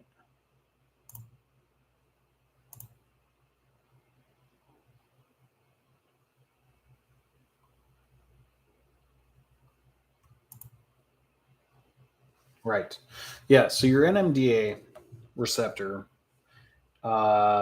is so your NMDA and your AMPA receptors they respond to glutamate, which is your primary excitatory neurotransmitter in the brain and spinal cord. And the reason we call these like a coincidence detector, I guess, is because your NMDA is blocked by a magnesium. So normally your AMPA receptors are allowing an influx of sodium, but your NMDA are not super active. With a light bit of electrical stimulation, the magnesium block that blocks the NMDA is lifted, which allows for an influx of calcium. That influx of calcium then does a bunch of stuff on the inside, but eventually promotes the production, I guess is a better word, of more AMPA receptors by the cell. And the cell then puts more AMPA receptors out into the synaptic, out into the cell membrane, which does a couple of things. One, it makes the cell membrane bigger, so it wraps around the synapse a little better. And then the other thing is that it allows more sodium to influx. So sodium is a positively charged ion. So the more we get into the cell, the more we depolarize the cell. The more we depolarize the cell, the more likely we make that cell to fire, right? So in essence, whenever we activate our NMDA receptors, we're making more AMPA receptors, and therefore we make a more efficient synapse, right? Drugs like D-cycloserine, which impacts NMDA function, do not allow that magnesium block to be removed. So every time you form a new memory, when you form a new memory, this process happens, but also when you remember that memory, this process happens again, right? So every time you remember something, you're not remembering it as a perfect movie the way it happened. You're actually rebuilding the memory from synapses that are located in your brain, how they're connected. So that requires that metabolic process to maintain these AMPA receptors, right? And if you reignite a memory, if you activate all the neurons for that memory and you do not allow the NMDA magnesium block to be removed, it sort of unlearns the memory because the AMPA receptors cannot be maintained. So you'll get less of them, making it a less efficient synaptic connection, making it less positively charged on the inside than it was when it was really efficient, and then therefore less likely to fire because it's less depolarized. I don't know. That was a really convoluted way to say that, but I hope that made sense. Yeah. So the point being that if you take this medication about 15 minutes prior to being exposed to your phobia, uh, the association, the fear association you have to that phobia starts to go away. And you can do this a couple of times and then eventually it does go away. And actually, we've seen some pretty striking results with this. Yeah, works pretty good.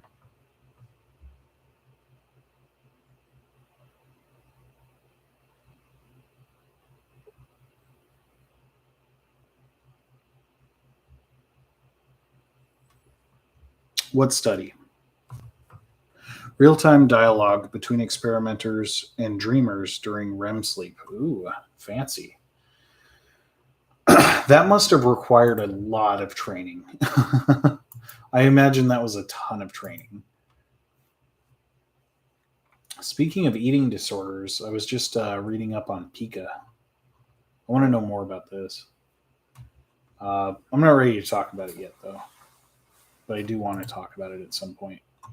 I think I'm going to talk about eating disorders in the nervous system.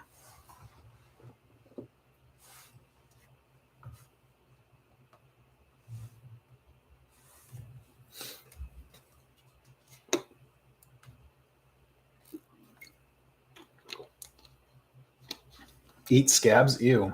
They can.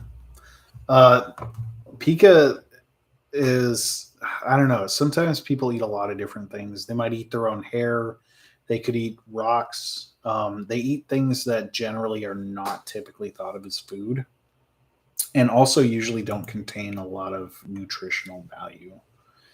Sometimes they eat things that are very dangerous, but some people will eat things like soil, things like that. Yeah.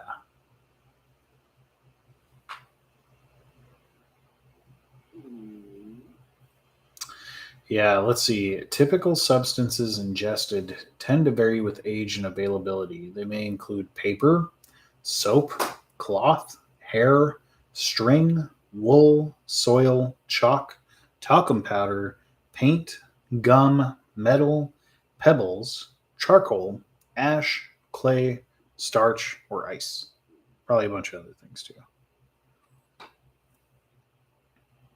Ate her couch a little each day. Yeah, I've seen some stuff like that.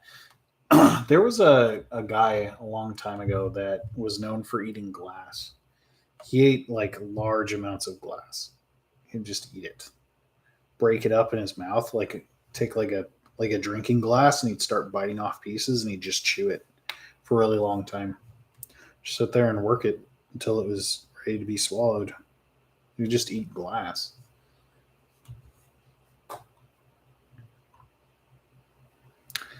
Also, as part of the criteria, eating the substance must be developmentally inappropriate, right? So, like, obviously, kids that are real little are going to put stuff in their mouth. That just makes sense. And if it looks like I can eat it, I'm going to eat it, right? I have to be taught that I can't eat it.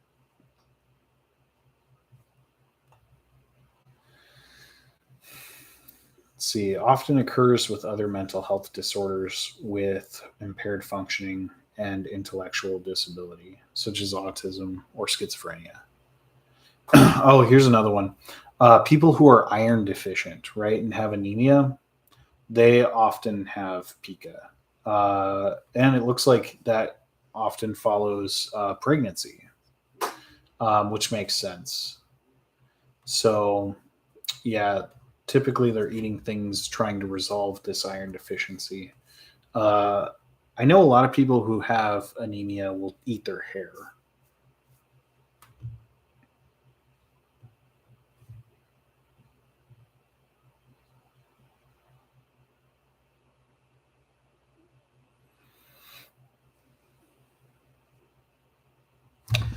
Activity alexia.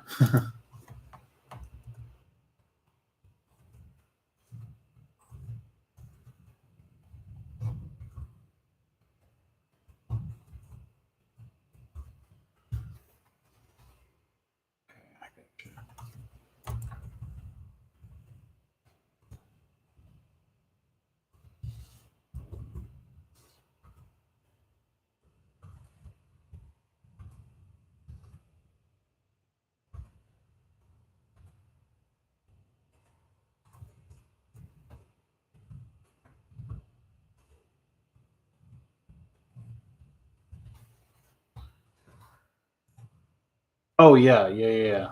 Okay, well, no, this might be a different article. Ah, here it is. Okay. Oh, it looks like.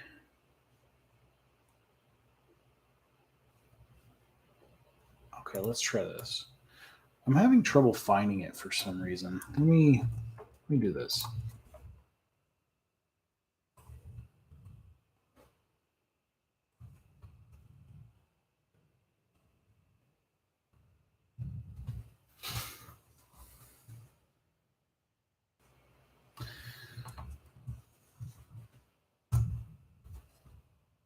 There we go.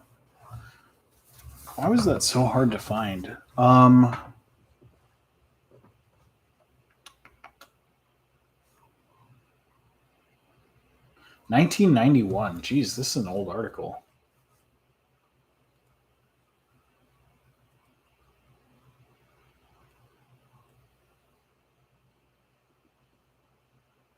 Is this the one with the Wayman running wheel? Yeah, okay. It's a book. Gotcha. It's a very small book then. It looks like an article. Or the thing I found anyway. It's only 45 pages.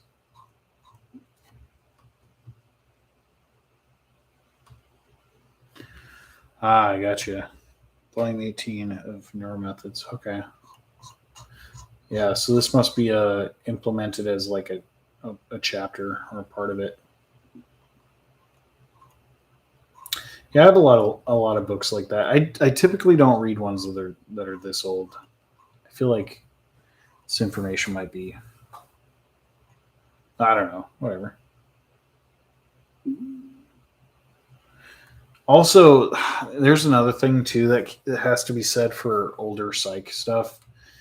We know that there's like a huge replication crisis in the field of psychology where all these old studies were done, but when people try to replicate them, they can't find the same findings, which is what makes me weary about things like this.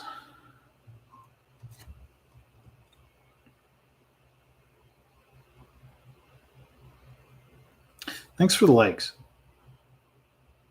Oh, we're already at 3,000. Jeez.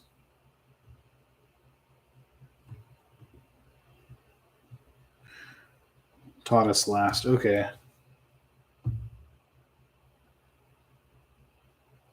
Yeah, it sounds like your professor's using some pretty old information. Also, how's the guy 88? He's not retired? Jeez. I feel like I'd be out of there by that age. I'd still be doing work and research, but I wouldn't want to be teaching at 88. Jeez.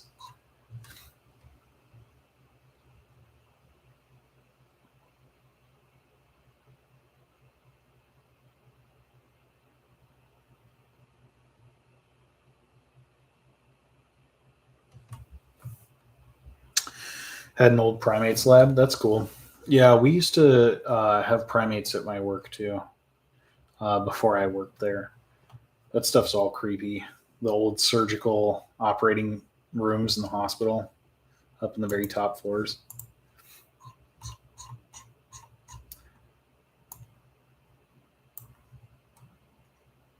Yeah, I'll have to give this thing a read. See what I find.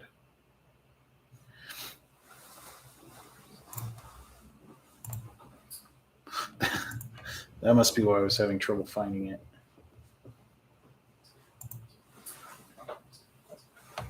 Looks like there's some more recent stuff though.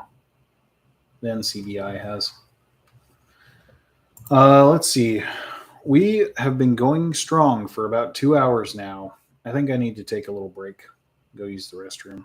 I'll be right back.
Okay, I'm back.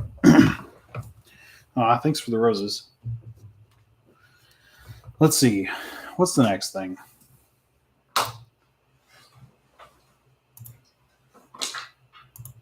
Yeah. So, hey, thanks. If you're still here, Danny Dorito. Uh, I don't. I don't know enough about this that I want to talk about it, but I will read this and look more into it, especially because I do want to do some videos on eating disorders. So this is definitely a good piece of information. I appreciate it. Yeah, hopefully I'll be able to come up with some content,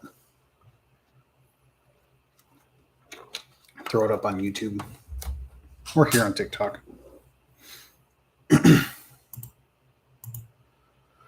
But as of right now, I don't really have much I can say on it. I don't know enough about it.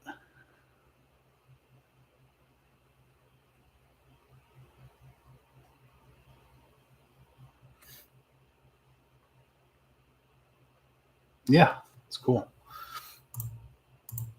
It's always fun to find stuff that's really old and like people just like stopped looking at it because who knows why.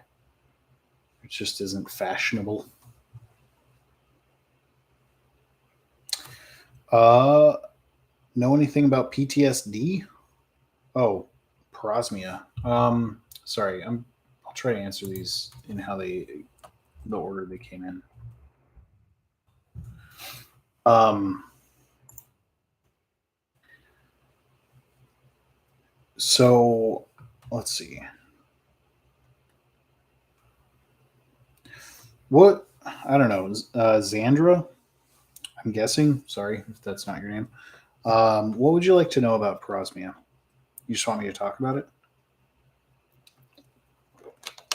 PTSD, post traumatic stress disorder, is kind of a learned disorder, I suppose. It's a set of symptoms that occurs typically after somebody has had a very traumatic event, an experience. You can have post traumatic stress disorder, which typically occurs because of one single event. Some people suffer from complex post traumatic stress disorder, which means that they have post traumatic stress symptoms that occur because of multiple events, potentially, or have multiple causes. Um, yeah, I don't know. What would you like to know about it?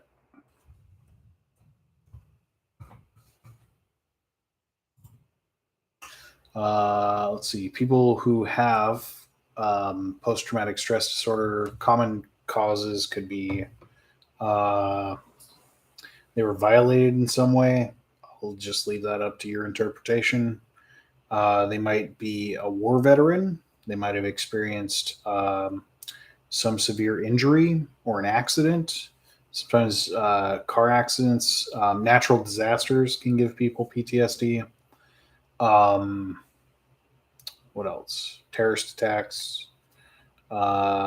Anytime someone has been threatened with death can often give them PTSD. Usually, like death, sexual violence, or serious injury are like the main causes, I think. Um, People who have PTSD sometimes have problems with memory. They may have trouble remembering the event. Other people might do the opposite. They may have trouble forgetting the event. That's all they can think about. Um, they might even have like what are called flashbulb memories, where the memories seem more, I guess, more vibrant than a real memory or a typical memory. Though they don't tend to be more accurate. They do feel more confidently about that memory, but it's not usually as accurate. Or I mean, it's if anything, it might be a little less accurate, but usually it's about the same accuracy as a regular memory. Um, yeah, let's see.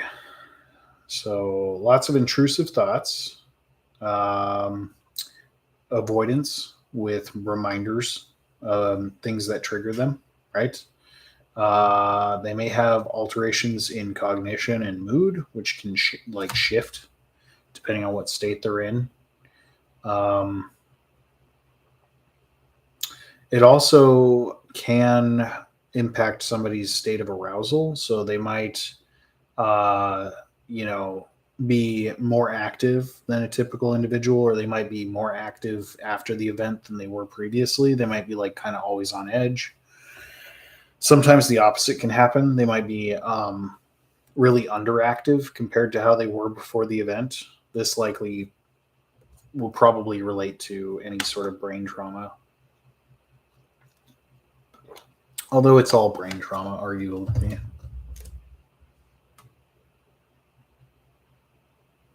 Hi, Kimsta.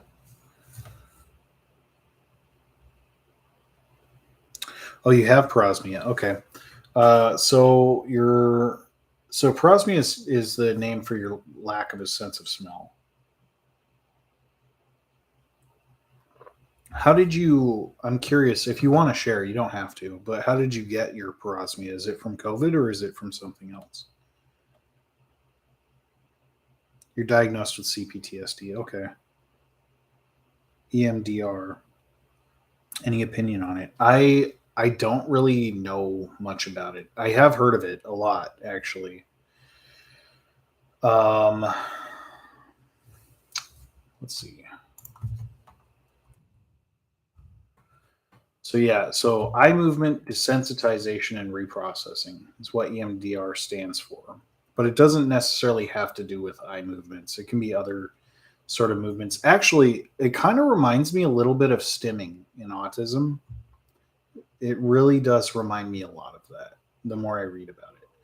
I don't personally understand the basis for it research wise, but I do recognize that the research behind it is getting to be extensive and also shows a lot of promise. So this is a very new technique, and it kind of has to do with how you're talking to your body, right? Um, this is used for anxiety, panic, PTSD, other traumas. Um, but yeah, it seems to be pretty effective from what I've seen and heard. I don't know. I've never tried it. And I haven't looked enough into it to understand why it's thought to work. I should. I should look more into it.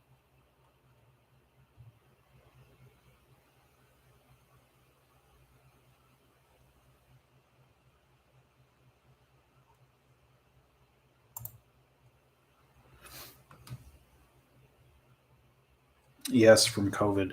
Yeah, so I talked about this a little bit earlier. I'll go through it briefly again here. The parosmia that occurs with COVID, I think we're thinking occurs because of COVID impacting ACE proteins on the cell surface of astrocytes, which are sort of protective cells for your neurons in the brain. And so uh, it's thought that COVID is sort of destroying these helper cells that normally would provide your olfactory sensory neurons in your nose with adequate nutrition and other protective things too, structural and otherwise. But without these cells, even though your OSNs, your olfactory sensory neurons, in and of themselves are kind of fine, they're not really damaged. They're not getting what they need to work properly. And I mean, I could see how if that's impacted enough, then they might start to die. But I think generally from what I've seen and read, they remain pretty well intact. But the astrocytes don't. And then astrocytes can heal and come back. but it looks like they might not in some people. Um, if they are going to, they likely will within the first 8 weeks or so. Uh, if they don't, then we don't know how long people will have them. Potentially the rest of their life, or have parosmia potentially the rest of their life. I don't know. I'm sorry that you have that. You're doing EMDR. How's it working for you? It's helping. Good. Good. It's expensive. Yeah, therapy is very expensive for sure.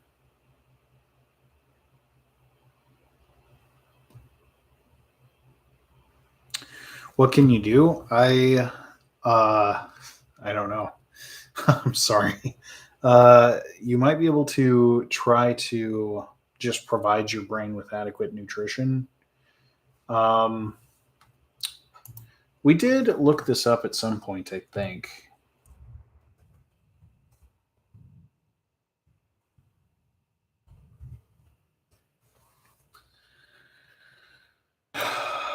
Let's see. Let's look. Give me 1 second. Okay.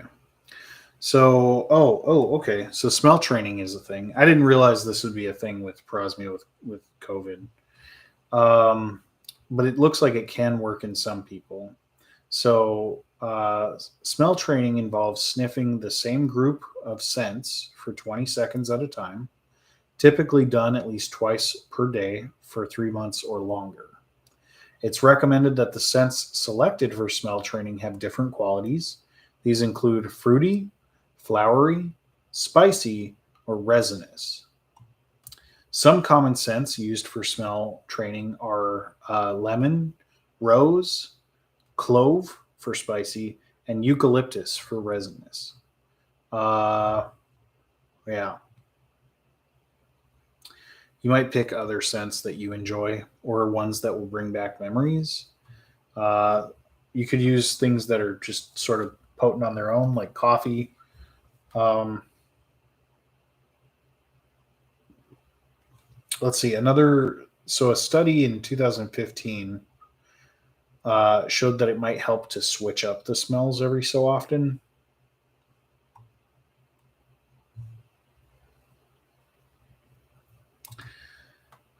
So yeah, I think this is going to largely depend on what the cause of parosmia is, and if it's with COVID, most people's just kind of comes back naturally. But let's see, there's also some lifestyle changes recommended. Typically involve avoiding certain scents that may trigger it. So meats, onions, or eggs you want to avoid. You want to focus on blander food items such as oatmeal or steamed veggies, which may be less likely to trigger parosmia. Eat foods that are cold or at room temperature, as heat can enhance scents. Yeah, so there's this weird phenomenon that happens with smell where, and this is, I don't know, it might be COVID has just screwed everything up so bad, but especially with olfactory stuff. Um, Funny that I was going for a PhD in olfactory research right as COVID hit. Uh, so one thing is that just smell naturally. If you're smelling something bad or odorous, if you're stuck in the room with it and you can't leave, you'll eventually stop smelling it because you become acclimated to it, I guess. You've been doing smell training. Everything tastes horrible and smells horrible. How to find things to eat? Yeah, I don't know. So that's the other thing is like what we know about treating parosmia comes from literally not having COVID, but it happens because of COVID now. So it's like we have to think about COVID specific ways to treat the damage that occurs to these tissues.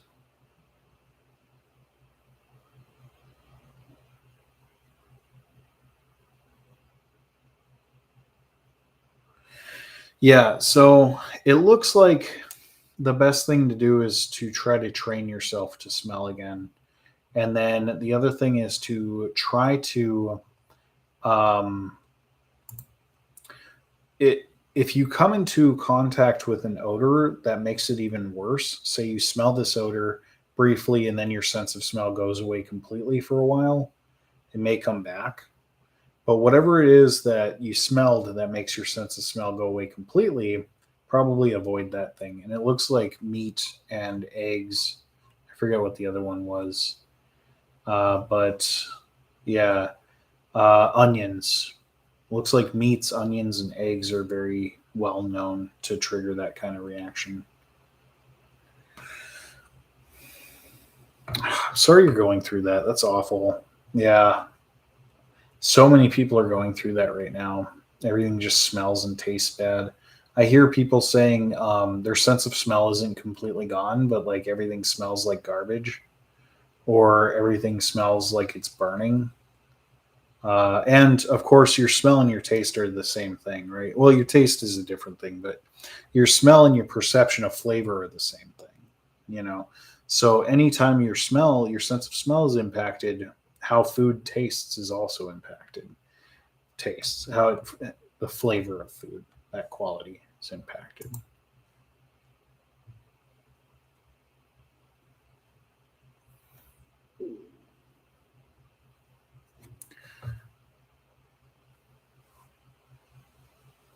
It's pretty much the same. Yeah, that's really interesting. Could you ascribe a certain smell, an odor to it? Like if everything smells kind of the same, what does it smell like? Plasticky or does it smell like it's burning? Do you not know?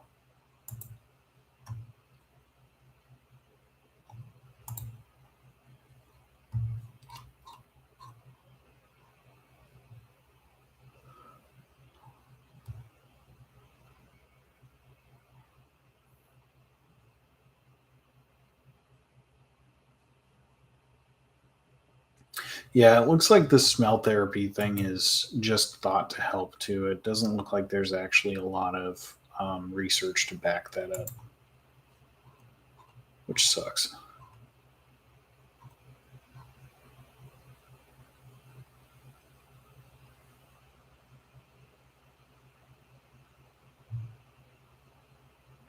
It looks like there are drugs that might help, and uh, if it's really bad enough, uh, you might need to have surgery. But um, unfortunately, for viral infection, there is no current treatment. There is no current accepted treatment. Sorry to tell you that. That sucks.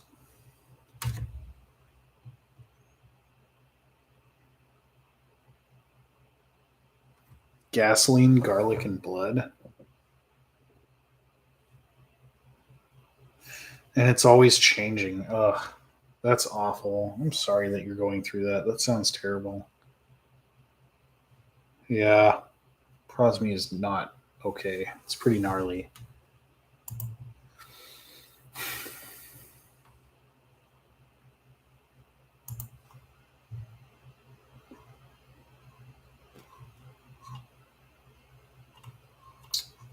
Yeah, I just feel bad for all these people that were just so careful trying to keep COVID from happening. And then there were so many other people that just didn't care. And it really undid all the hard work of all the people that were trying to protect themselves and others. And now it seems like COVID's never going to go away because people just could not wear their masks for 2 weeks. It's insane to think about, but like legitimately, all the whole world had to do was just wear a mask together for 2 weeks. That's all we had to do. 3 weeks, maybe tops. If we'd all done that at the exact same time, this wouldn't even be an issue. you know? Ugh. Heaven forbid we work together.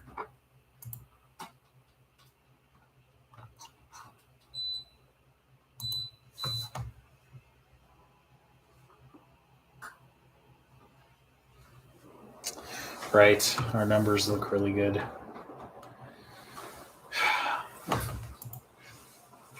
Might as well give up now. We're cured. Yeah.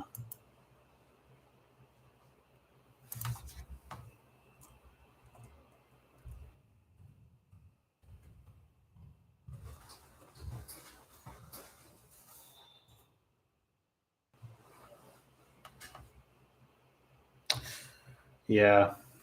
It's true.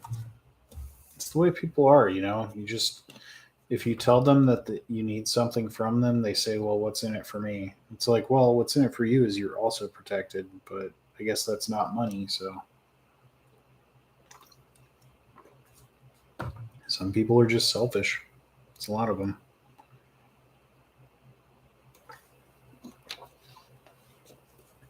So it goes. I also especially hate the rhetoric that was pushed. Um, oh yeah, this is super laggy. My internet must be acting up. But I'm really not happy with the rhetoric that was pushed against people with disabilities and people who are immunocompromised, as though they're less than. You know, oh well, COVID only affects them, which it doesn't. It affects all of us. People who were previously really healthy in their like 20s and 30s, some of them even younger, are then disabled after they get COVID. It's like, oh yeah, just because they didn't die, that doesn't mean they're perfectly fine. Actually, they're messed up for the rest of their life. And then not only that, the fact that they're messed up for the rest of their life means that the next time they get COVID, they might die from it. But apparently, we don't care about those people. So I'm really disappointed in people. I'm just really disappointed. Oh well, maybe someday we'll learn. Let's see. Um, I normally go for a little bit longer than this, but I think we're all starting to wind down. And I do plan on going live again tomorrow for Friday Night Live on YouTube. So, um, yeah, feel free to join me tomorrow. Probably going to end this live here. Uh, yeah, I'll see you all tomorrow. Let's chat about the brain some more. Maybe I'll have some more things to talk about. Something good is going to happen. I hope so. I really hope so. We need more good things. But in order for good things to happen, people have to do good things and not bad things. See, when people do bad things happen. So people need to do good things so good things can happen. Which is generally how I try to live my life. Do good things happen. It's simple. Um, yeah. Thanks so much for all the likes, everybody. And for those of you who followed my channel on YouTube, Neuraljack, thank you for the support. I need more followers all the time so I can eventually monetize if I can. That'd be cool. But I am very far away from that. So every little bit helps. Really appreciate all you who are already subscribed to the channel. Yeah, I have other things to come to in the future. I'm working on a website right now with resources, all sorts of things. My artwork will be on there.